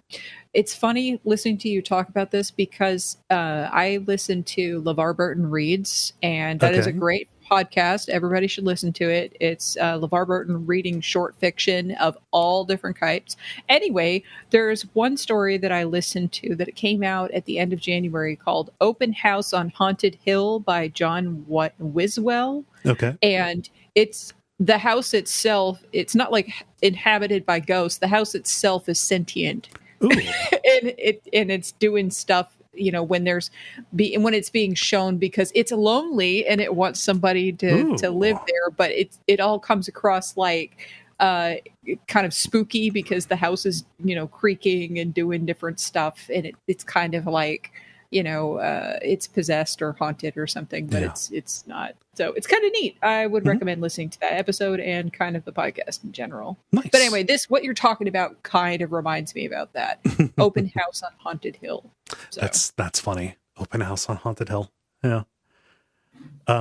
Yeah. So there's not much that I can do without like spoiling certain scares or what have you, but like it is very funny in the way that indie horror games can be funny and unnerving when it gets unnerving. I think it walks a pretty good balancing act, and there's not an awful lot like, you know, you invest. I'd recommend giving the developer money, but it's you know, like any number of independent horror games, it is there for you. It is there for the taking on itch if you like. And I am very curious to check out other things that this team has made. I guess this person, yeah. Cool. Is the person who made it the same person who's the real estate agent? You know, or is that a random cast? I don't know. I don't know if he got a buddy to do it. It looks real stock photo-y to me, like it was cut out, and his ridiculous appearance is used for the you know, the horror and comedy elements. Like it is very much chosen for the intended effect, let's say, or it is very much chosen for the effect that it gives. Yeah. The developer, if you're looking for them and Open House doesn't bring it up to you, the developer is called Corpse Pile. Yay. Yeah. Cool. Well, that sounds like a segment to me. Yay. multiplayer. Now it is time for the multiplayer, where we ask you a question and then you answer it. Jala, what is the question that you ask the nice people? I said, well, we've all been excited for an upcoming title. So today I wanted to talk about what video game announcement were you most excited for in your life and how did it pan out? Yeah. And I'll get us started here with Chris, who says, as a ridiculously gigantic fan of Fallout and Fallout 2, and even Tactics, I remember being so sad when the original Fallout 3 was canceled and Black Isle Studios shut down. But then Bethesda made Fallout 3, and oh my god, I was so excited. And then, oh god, and then I know a lot of people still love it, but I'm not one of those people. While it was kind of fun and novel to explore around a 3D Fallout, it ended up being my biggest gaming disappointment. But to sneak 2 in here, when New Vegas was announced to be made by Obsidian with some of the original Fallout devs, that got me re-excited, and that one really panned out for me. Fallout, the series with the highest highs and the lowest lows. Yeah. No, I mean, I'm with you on Fallout 3. I don't, going back to that one is pretty hard. And I can only imagine going to it from the old ones. I will say the game is pretty inoffensive if that's your first entry into the series. And it was if mine. you don't know any better. Yep. Yeah, same. Ben, what does Sean say? Sean says, probably back in 2015, when we finally got the announcement of a Final Fantasy VII remake, the 5 years till release day felt incredibly long, but it was well worth the wait. Now, if only we could get an update for part 2 of the remake, as it's been 2 years since it came out. Yeah, I'm curious about that too. At least they had Intergrade last year, so yeah. Dennis, what does Greg say? Greg says, mine would be Skyrim. By the time it was announced, I was already a huge fan of the Elder Scrolls series, having played all of the other games already, and the trailers and teasers just made my jaw drop. It's also one of the only games I pre-ordered. The actual game lived up to my hype, in my honest opinion. My favorite game of the series, even if I've only rebought the game once since it came out compared to how many versions Bethesda is selling. Yeah, real Skyrim fans own it on at least 10 different consoles. Yep, Skyrim was a big one. That was one of the biggest midnight launches I ever worked when I was at GameStop. A lot of people were excited. That game really has stood up to the test of time because all the relaunches that they've done on it or new platforms have not been significant content overhauls, right? Like it's just like, hey, this is still really good. Come buy it again. Pretty much no. Yeah. Yeah. Let's see. Jala, what does Ollie say? Ollie says, this might be slightly different to what you want from the question, but I am a huge James Bond fan. On top of that, I am a huge Hitman fan. The latest trilogy is the best series of games from that generation of consoles, in my humble opinion. So when it was announced the next game from that studio would be James Bond, well, color me excited. I'm very curious to see what they do with that. Yeah, I didn't know that was happening, so that's super cool. Yeah. No, I intrinsically trust IO, so good for them for backing a big license. And I think that, I've got high hopes as well. Let's see. This will be me, I believe. Callum says, probably Final Fantasy VIII. 7 was my first of the series, and I was right in the age where everyone in high school was excited. The marketing campaign was also pretty widespread. Considering I spent an entire summer playing Triple Triad, I can't complain much. God, Triple Triad is so good. Yep. Nice. Let's see, Ben, what does John say? Sean says, although it was pretty much a surefire thing to happen, when they announced Horizon Forbidden West, I absolutely lost it. Zero Dawn was a blast and a great gaming experience for me, so I was excited to see what they could do with the sequel. Have to report that Forbidden West is absolutely stellar, and the more than I could have ever hoped for. Nice. Sweet. Yeah, I have to stop browsing the Horizon subreddits and forums that I was in because they've merged with Forbidden West. And I don't want to see spoilers or anything like that. So I am excited for that game as well. And I'm on a pseudo media blackout for it. Oh, they've got the PS4 version. You can do it. I know, but I gotta finish the Frozen Wilds first from the first game, and I thought that you had finished that. That's still looming over me, like a giant. I forget what their T-Rex analog name is. Thunderjaw, like a giant Thunderjaw. It's looming over me. Let's see. I believe this will be Dennis. What does David say? He says, Kole may hate, just have some words on this. But Chrono Cross was the first game I ever pre-ordered and bought day one, and I gradually went from loving it to hating it. Chrono Trigger is still in my top 3 as I've matured. I keep wanting to give Cross a second chance, and yeah, timing and such. Well, they did bring out the remake, so you can play it on modern systems without having to mess around too much. And Chrono Cross is a weird game. It's really different from the first one, and I can understand if you were coming to it with extremely high hopes that it would be like the first. You know, I'm not going to hold it against anybody who says like, "Whew, it just didn't land." Mm-hmm. Yeah.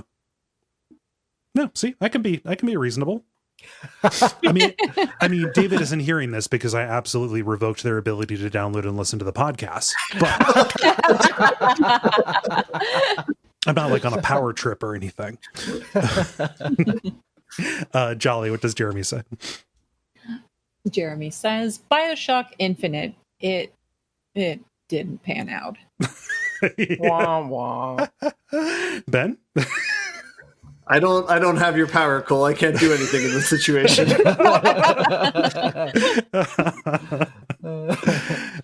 Andrew writes, Breath of the Wild. And it was incredible, just like I hoped. My other one was Spore.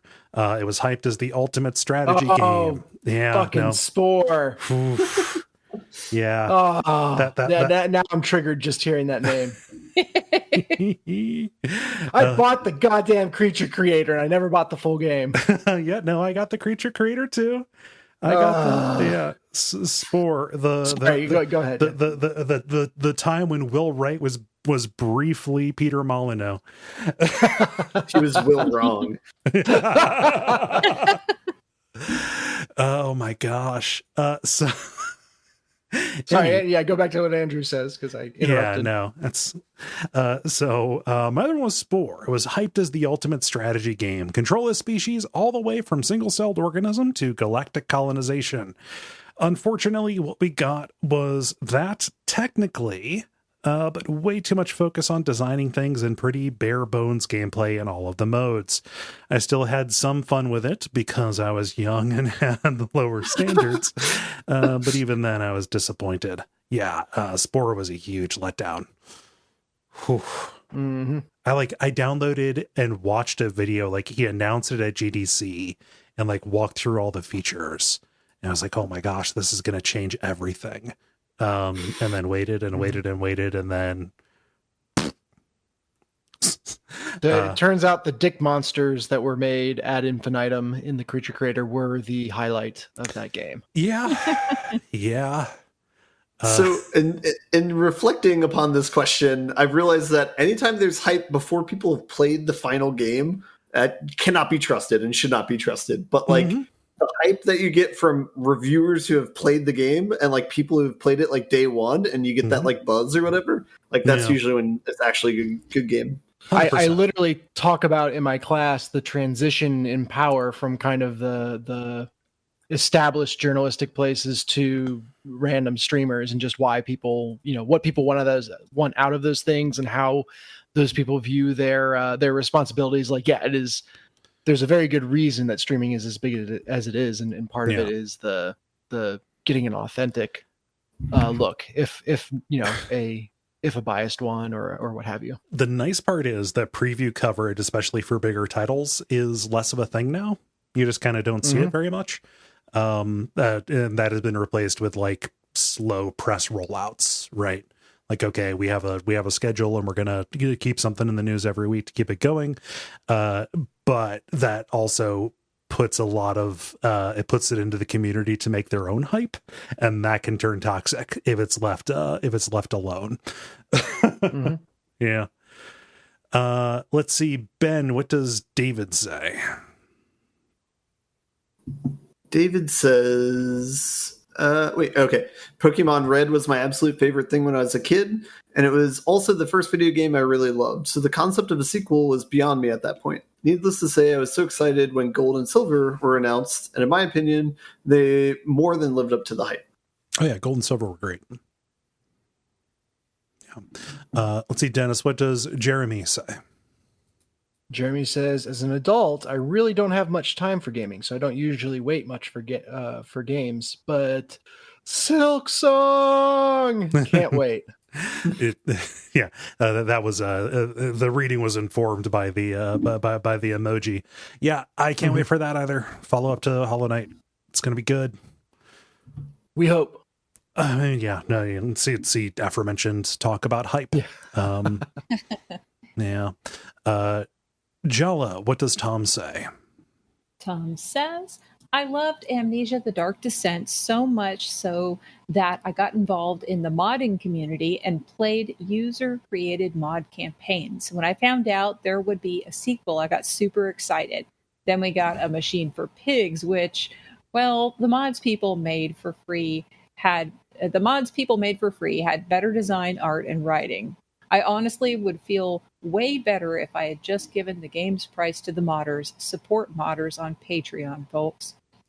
I will rain excrement into your soul, an actual line from the professionally developed and publicly released Machine for Pigs. I feel just people are coming at me left and right. Tom, what did I ever do to you? Honestly, take everything I said about Chrono Cross. If you came to it expecting something like the first, and it's a weird game and stuff like that, it would all apply verbatim to A Machine for Pigs. So again, I can be magnanimous. Not that you're going to hear this because I did cut you off as well. So Wow. We need like a shorthand for that. So it's like the Ross qualification or something. Like a code word for it? Or, I mean, band is pretty short. No. Oh my we don't speak their name anymore. Shorthand for like, this game will, you will not be able to join it if you have high expectations, but will can find interesting things in a flawed gem. Maybe flawed gem is too strong, but something in that vicinity. Yeah, it's like it's just a heavy caveat to approach it on its own terms. Yeah, I don't know what to call that. Acquired taste.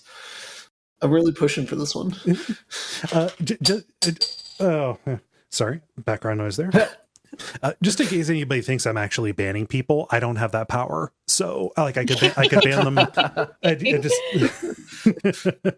I could joke about it a couple of times, but 3 would be a pattern. So this is my PSA. I'm turning the chair around. Hey kids, I could probably kick you from the Facebook page. I'm not interested in doing that unless you're harassing people. So I'm just joking. And some listener crosses your name off the lipstick list on their mirror. The end of Billy Madison. Yeah. Let's see here. This will be me. Alexander says, not to go with the too on the nose option, but Cyberpunk 2077's announcement did leave me hyped. As we were seeing a tabletop RPG being adapted as a AAA video game that wasn't in some way derivative of D&D. Even though Shadowrun resonated much more with me in terms of the setting, my hope was if this did well, we would get more Shadowrun games following this, because possibly with a bigger budget. Consequently, while I played Cyberpunk 2077 on PC very close to launch, and I didn't encounter the same crippling bugs that others did, I did feel a sense of disappointment and a couple of worries. The first was that in this period, with the scope of this project, CD Projekt Red wouldn't get the chance to try again. Cyberpunk 2077 reminded me of The Witcher 1 and all of that game's warts. And I remembered the improvement between sequels. I thought a sequel could fare so much better with an opportunity for CD Projekt Red to learn from their mistakes. Even more of a concern, though, was my worry that between this and the rumblings around the new Vampire game, that the takeaway was that making a big budget CRPG based on something other than D&D was a fool's errand. No big budget Shadowrun, Traveler, or Delta Green games in my future. Yeah, that's a worry. The interesting thing about living in the era of being able to patch games is that there's this like too big to fail mentality, and the Grand Theft Auto 5 model of like, all right, we're just gonna make this a forever game that we update, decreases your ability to do sequel level updates or retries to a game. Yeah. And also, I mean, it's just CD Projekt Red as a higher profile studio. The Witcher had the license, but it was also a much more modest product. Like, they have to release something that is a hit to justify the time that is put into it. And God only knows the amount of like work or abuse that went into it. That not that could ever be there could be compensation for that, but yeah, it's just like the studio itself. It's got to go, like you said, too big to fail. Let's see. Ben, what does Rookie say? Rookie says, I have a great love for the Castlevania games, but I never got a PS1, so I missed Symphony of the Night in 1997. However, I did have an N64, and I'd seen what Nintendo was able to accomplish making 2D franchises into 3D games with Mario 64 and Ocarina of Time. So when I learned Castlevania 64, I just knew I was about to get my hands on another game for the ages. I got it on release day. The first game I was able to buy with my own money and a guaranteed classic. I got home, fired up my N64, and I soon learned that I had thrown away $50. Oh, no. Yeah. There are defenders of that game, but you shall not find them here. Oh man, especially if you're like, oh man, Symphony of the Night. Love this masterful expression. The zenith of this series. Whew. Is it also the bottom of the series since they turn it upside down? It's all a matter of perspective. And then Dennis, round us out with what Jack says.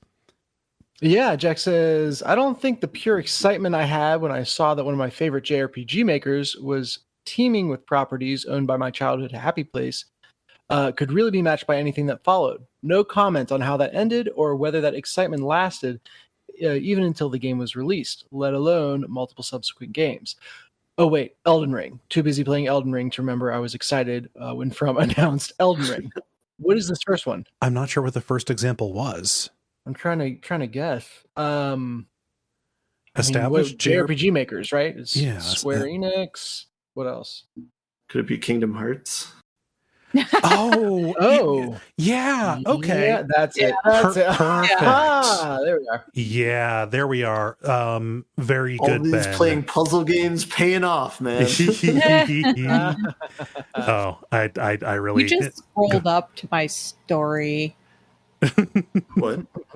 What's that? In the backstage, you just scrolled up to my story. That's all. What did you say it? No. Jala's new story is related to Kingdom Hearts, and yes. Gotcha. Yeah. I'll do mine. Rock Band, like Guitar Hero 2 was a huge one. I mean, like, you guys knew me when I was waiting for Guitar Hero 2 and like just was waiting for my mom to send me the demo disc that arrived like in a magazine, just but Rock Band specifically, like, I didn't even really like see an announcement. This was I think in 2006 or so when I saw it, like when it was brought out, but like I turned the page in EGM or something like that and I saw the drum kit and I immediately knew what it was and I was like, holy shit. Boy, that panned out. I love that series, and that I really wish that rhythm games would come back, but I understand why they might not.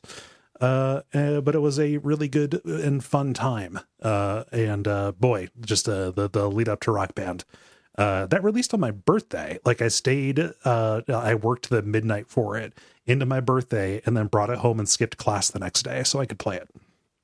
Because I wanted to get to play the drums. Yeah. Oh. Yeah. I remember playing the drums for the first time at your place in Clifton, and then going home and playing actual drums. Yep. After that. Yeah. It's like, oh, this is how you do it. Mm-hmm. Ben, how about you? Man, I I think probably The Last Guardian was probably up there with one that I was like super excited about. Yeah. Like in thinking about this, it's all like games that turn out to be bummers. Like I can't remember too many cases of games I was like really excited about for 5 or 6 years and ended up being great. But then another thing I noticed is a lot of times it's like the third game in the franchise. So like Modern Warfare 3 kind of sucked. Uncharted 3 kind of sucked. Batman 3, awesome. Don't touch that one. Okay. Leave that alone. All right, gonna drop you Bioshock from 3, the that call. one's great. You Okay. leave that alone too. Okay. Oh man. Dennis. Yeah, I think. Well, now that I saw it in the responses, on the letdown side, Spore is definitely up there. Yeah. On the good side, though, the third Jack game, so Jack 3, Okay. was a real excitement for me. Like, I bought the first Jack game. It was one of the first purchases we made for the PS2, and it was just off the shelf. I'd never heard of it before, and discovered something I loved. Completely lucked into it. I found the second game on the shelf again. It was just the era where like games could be released that you didn't know about, and I just saw it on shelves. It was like, oh my god, there's a sequel, and then it was like a hugely expanded game, and my little mind was blown right out of my head. And so Jack 3 was the first time with that series that I was aware of the game coming out before it was immediately in my hands. And man, just followed it ravenously. And I was in like the IGN forums at the time, talking with people about what was going to happen. And I think that was my peak fandom. And that is a third game in a series that I think sticks the landing. They kind of wrest Jack back from the angry emo Jack to a character that can actually be likable. And the story is a satisfying end in my mind. So yeah, that one delivered. Nice. And Jala, round us out. It's hard because I have several different answers. So one of them that's very short and sweet, Resident Evil 6. I had played through Resident Evil 5 with my sister online when she had already moved across the country. And that was kind of like our bonding time, and that was a lot of fun. So when 6 came out, she actually had a kid at this point and was busy. But I was excited for it. I hadn't followed all the development stuff, but when I knew it was coming out, I was like, okay, pre-order. And then I bought it, and you all know how often and with how many people I played that game. But so that's one good. Also, Guild Wars 2. I played a bunch of Guild Wars back in the day. That was the only MMO that really stuck for me. And again, it's kind of that build focused stuff that I liked a lot. More so than you have to require 500 people to play with, and raids and stuff. It wasn't all that. Anyway, but Guild Wars 2, when that was in development, I ended up getting into a podcast called Guild Wars Insider that was around at that time, and they had an online community. I ended up becoming a community mod.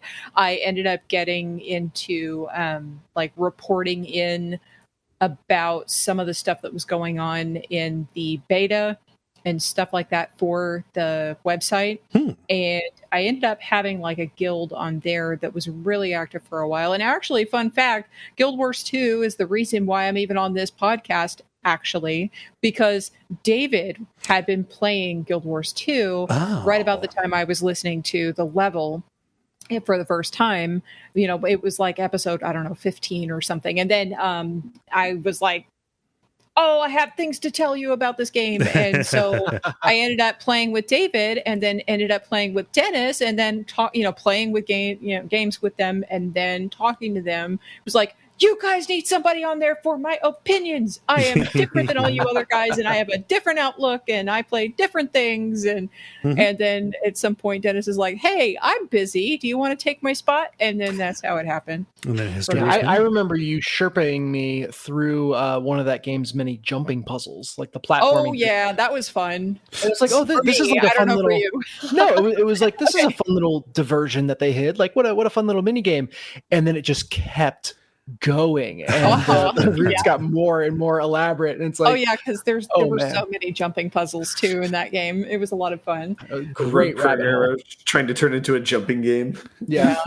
Well, Well, okay, so there's that. But then the very first one I can remember that was very exciting to me was I had already had Lunar and Lunar Eternal Blue on Sega CD, and after I was finishing the Eternal Blue game, in the back of the Working Designs guidebook to the game was an interview with Victor Ireland, the head of the company, and he was talking about how there were remakes of the game on Sega Saturn and that his company was going to be working to bring those over. So I was practically vibrating because I wanted those because that was my absolute favorite game at the time, and I laughed, I cried, whatever. It was like, how Kingdom Hearts is for a lot of people. They're like a therapy game for stuff they were going through. Well, Lunar was my game for a lot of challenging stuff happening when I was a teenager. So it's my version of that. Yeah. And so I asked for a Sega Saturn for Christmas. That year we had a little mini tree that was a little fake tree, and it was sitting on an end table. And when my family opened presents, I didn't see a Saturn, and I was really sad. And then my mom reached under the tablecloth and handed me a big box, which was my Sega Saturn. And I ran around crazy, whooping all over the house until I got tired, and then I went to plug it in and try it out, but I had the wrong cord, and I had to wait for Radio Shack to open in 2 days because we opened presents on Christmas Eve, not on Christmas Day, Right. so it was 2 days for me. And then when I got the cable, the only game with it was Sewer Sharks, so I got that particular joy for a while until I could buy new games, and then the Sega Saturn died in America, and the Lunar games came out on PlayStation, so I had the wrong system. No. Yeah. This is like peak 90s. An internet friend of mine with whom I role-played an anime series, Slayers, with online, was very kind and bought me a PlayStation and sent it to my house. So I got the games and was able to eventually play them because of role-playing with somebody over an anime thing that I was watching at the time. And I still have the Saturn, which I ended up playing a bunch of other Working Designs games on. And I did eventually upgrade to a PS2 at some point, and I still have that and all of my memory cards and my PlayStation 1 games, including, of course, Lunar. But there was like a whole roller coaster before I got there. An ordeal. Yes. Good question. It's fun. This ended up being kind of like a weird little memories. Trip down memory lane. Well, times. If you would like to participate in these, you can go to facebook.com/thelevelpodcast and watch for prompts to go up on Monday afternoons. And thank you very much, Jala, for posting the question. And thank you, everybody, for writing in. I finally had an idea for a question again. The inspiration's coming back. I don't know how you guys do Maybe. it. I usually literally looking around the room at random objects and thinking of questions that might be related to that object. Yeah. Mine is It is based on not a fancy process. Mine is based on my end boss story. So Oh, yeah. That's good. I got to steal that. Nice. Not the story, the idea. yeah. Looking around the room. Ginger candy is very good. What games are good as ginger What candy? else is good? What's your spiciest gaming take? Oh my. See, even my farcical example, you punched up. Uh, The end boss. Now it is time for the Unboss, where we talk about things that are happening in the world of video games around us. Sometimes they're exciting to us. Jala, yes, you're the first person who posted it here. What has Square done? So I like that you're like, sometimes it's exciting to us, because I often report about stuff that I'm not excited about, but I know other people are. So anyway, Kingdom Hearts 4 was announced. Everybody pretty much at this point, I think, knows that. So I have a little tiny story, and then I've got like the actual content. So someone once spent a lot of time over the course of several sessions explaining the story of Kingdom Hearts to me. He was laughing the whole time because I have a very expressive face. If you have not seen me on webcam when I'm playing a video game, the few times I'm streaming something that's really wackadoodle, you're missing out, because I have a very expressive face. You're the opposite of me. But yeah. So I was legitimately listening and asking important questions that he had no answer for because the lore is a whole lot of nonsense and it can't keep itself straight. But I also retained a fair amount of that despite never having played past the first game, which I beat when it was still new and I have not picked up since. One thing I do recall, though, is that at the end of Kingdom Hearts 3, Sora is a real boy in the real world, and the person who explained the story back in the day didn't think Square could really continue it from there. So wherever he is now, I hope that he is happy. Were some folks who, and even like the article that I linked for today, who reference it, and they're like, oh, it's not in that same style, ha ha ha, but they don't know actually that Sora is actually in the real world at this point, in the narration. Anyway, Kingdom Hearts 4 takes place on actual ass Earth, it looks like, and it also looks like the Star Wars are coming because there's some kind of a foot of a thing, an ATST, whatever that is. I am not a Star Wars fan either. But anyway, there's a foot of something that makes it look like there's going to be a Star Wars. That's it. That's the story. Yeah, people are thinking that might be possible for Kingdom Hearts 3 because it was, Disney had already announced the acquisition. I mean, like, yeah, they could do Star Wars and it would be fine, but if they really want to impress me, they got to do The Simpsons. They got to do Simpsons World. Ooh, yeah. Do they own that? Isn't that Fox? Disney owns Fox. Oh no, yep, it's on Disney Plus. Yeah, Disney owns everything. You, Ben. I don't know if you saw that. Probably. Yeah. Don't you ever listen to the ending stinger for the podcast? Duckfeed, a Disney subsidiary. Disney owns Ben. I like their strategy of making Kingdom Hearts 3 so terrible that they could do whatever they want for Kingdom Hearts 4 and no one's going to care. It's going to be... Take a generation off. Yeah, that would be the way. But I've learned by joking about Kingdom Hearts, or more accurately by watching Gary and Will joke about Kingdom Hearts, that is a good way to get people to yell at you. So instead, I'm going to put my hands up and say, that's none of my business. No, I am very happy that it makes people happy. And like Yes. I said, for a lot of people that I know, it was really like a therapy game for them going through rough stuff during, like a rough period of their lives. So, I mean, awesome. Yeah. If you love it, great. Go for it. Yeah. No, and that is the reasonable response. But that said, anybody who has said good things about Kingdom Hearts, I have banned them from listening to the show. Really cutting down the chaff tonight. I've got one. This is just more of an oddity than anything. It is a seemingly small thing that has an interesting legal story behind it.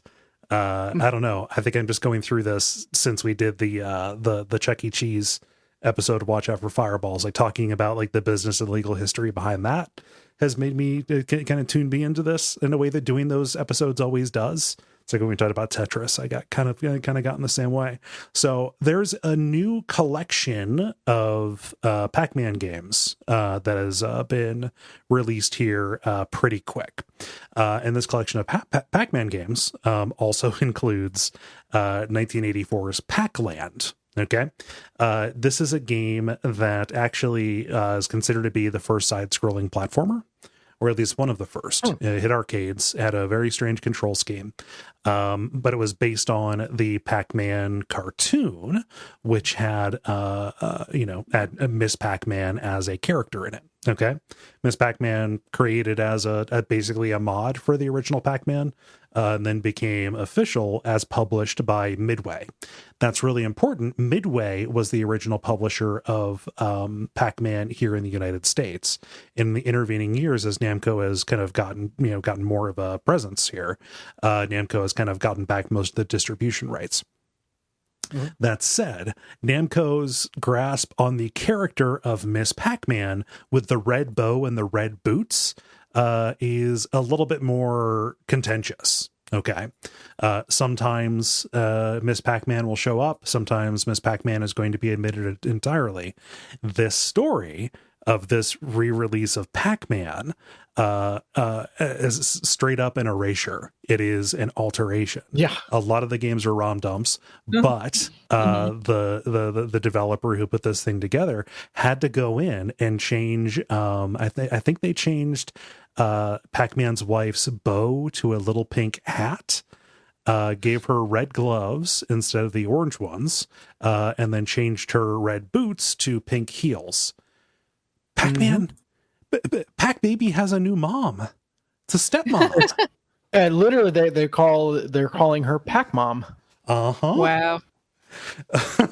Which, yeah, it's Gross. It's the same house. It's the same house in Pac-Land. What happened to what did Miss Pac-Man do to lose custody? Like, you got to be really messed up to do that. I mean, so Miss Pac-Man died. Is she one of the ghosts? Did they add a sixth ghost to this game? No. I mean, it happens. We don't like to talk about it, but yeah. So I just thought this was interesting. It's just like to get around to get around a legal question. They changed a fairly major character in a game that nobody really wants to play, and thus Miss Pac-Man becomes Pac-Mom. Yep. If a tree is modded in the forest with no one around to see it, did it really get modded? Oh my gosh. Let's see. That's not fair unless they do Pac Dad and Pac Mom. Otherwise, it's like, hey, you breeder. Like, wow. Yeah. Wow. Okay. Yeah. Pac Broodmare. What the fuck are you talking about? Right? Disgusting. Come on. So They're about to launch the Pac Extended Universe. Oh, no. Let's see, Dennis. What's going on? What's going on with Master Chief? How's that? How's that tin can man with his robot lady in his head doing? You know, for all that the Halo games focus on him being a one-man army, sometimes you just need a little help. And Halo Infinite is like, you know, it's been lauded as peak Halo, and you know, from what I've played, it feels that way. You know, it's a great Halo game. But the community has been pretty agitated about the lack of multiplayer content. Like, it's not enough that it's like, hey, this is the Halo you remember. I need the Halo I remember plus a really satisfying battle pass and regular content updates, and everything makes sense, and yada yada yada. So, you know, whether or not you feel like that reaction is fair, the 343 has come under a lot of fire for just not supporting multiplayer well enough. And so they announced that with season 2 of the Halo Infinite Battle Pass rolling around, they are bringing in a dev just to focus on improving the kind of multiplayer mode experience. So this is a dev called Certain Affinity. From what I can tell, they mostly do this kind of support stuff. Mm-hmm. They have a history with the Halo franchises. They have a history with Call of Duty, and I think this can only be a good thing that allows 343 to focus on big things that are missing from the game. Cough cough co-op campaign, please. Right. No. That was supposed to be in season 2 and got booted out. Same with the Forge mode that got booted out. So yeah, clearly 343 needs the help, and Certain Affinity is being brought in to give it. No word yet on exactly what this is going to mean, and how it is going to show up. Mm-hmm. But season 2 launches, I think, on May 3rd, and hopefully by then we'll have a clearer idea of what the help is going to look like. I had heard rumblings that season 2, the season 2 battle pass was just going to be made part of Game Pass, and that would be amazing. But yeah, maybe more extensive fixes are coming our way. So if you're like me and you played it and was like, this is a really good Halo game, I'm going to check out of it now. Maybe you know, season 2 is going to be the right time to check back in. God, they just it's weird how this game like was half delayed and half not, and it is neither fish nor fowl in any regard. Like, I could have sworn that like we're like 5 months out and they don't have co-op. Like Halo 1 had co-op campaign. Like that's such a huge part of man. Wow. And So- yeah, how does that get lost? Or like, I think honestly, my guess is they're like, man, we are light on content. We need to pad this out. How can we pad this out? Oh, I know. Let's make the multiplayer mode a big add-on. Yeah. Like, maybe there's back end stuff that's holding them up as well, but it is just weird. So I think one thing they could probably do to improve themselves is like 90% of their engineers are like on short-term contract, or they're like contractor engineers. Yeah, that'll mess things up. Yeah. And so like people work on like a year and a half rotation there, and then they're kind of given the boot. And I think part of that's to get around like Washington laws, because you can't like have a contractor indefinitely. Yeah. And so like after Huh. like that amount of time, you need to either hire someone on full time and like, give them benefits and everything, or not. And so they've chosen to go that route with employment. And so I don't know. So I'm pretty jaded on this, I guess. And so like I see this as like a kind of like a dumb solution for this. It's like, why not just pay the people who actually built your engine to add on to it? I didn't have that context. Yeah. That's skeevy as hell. Union. Can we? All right, time to unionize on the level, guys. We got to fight back against Kole for banning all these people. Who's with me? I Suddenly get kicked from the call. I wouldn't do that. Oh my gosh. Ben, did you have a story? I did not. We were going over time, so I'm like, We are. I'm not gonna- Yeah, we absolutely are. How do y'all feel about buttoning it up? I feel buttons. buttons. The credit.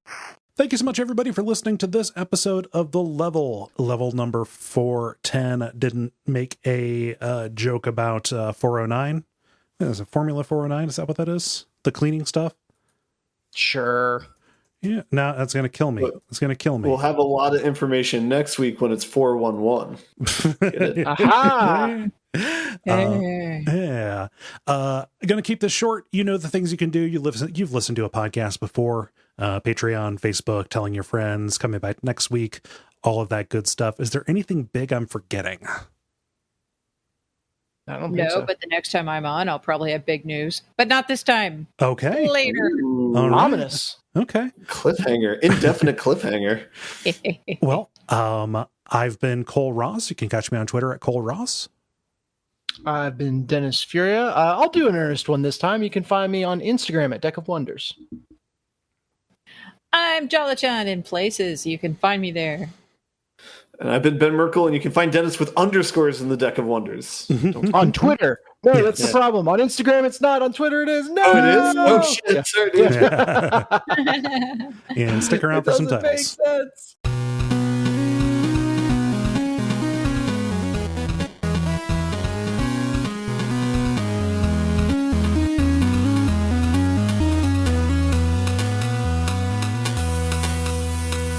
Easter egg.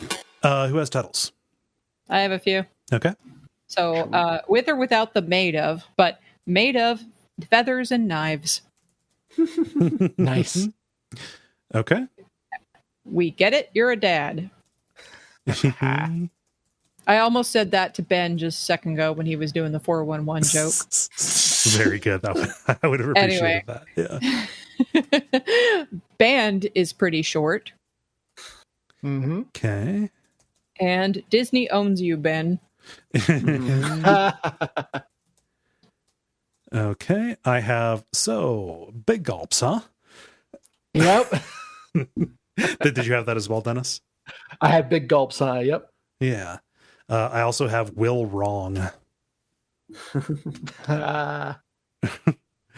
Let's see. Ben, what do you have? I got some weird ones. I got secondhand owls, almost because it sounds like second chance lions. Wasn't that a Disney movie? Secondhand Oh, Lions. secondhand lions. Yeah. Secondhand Yeah. lions, yeah. All right. I also have Will Wrong, and then I have, hey Dennis, we can hear you breathing. that was cut Because you out. wrote it in text like 5 minutes before you told him. Yeah. Oh man, I was trying to do it off the air. Don't worry, we will have cut that out from the main episode. But Yeah, I'll be Tony, watching Tony the remains. chat a little closer next Yeah. time. it happens. It happens. I thought it was funny too because I couldn't hear him breathing at all too. So. Oh, you want to know what's funny? Is I had the level text channel highlighted, not the general one. Oh, yeah, okay.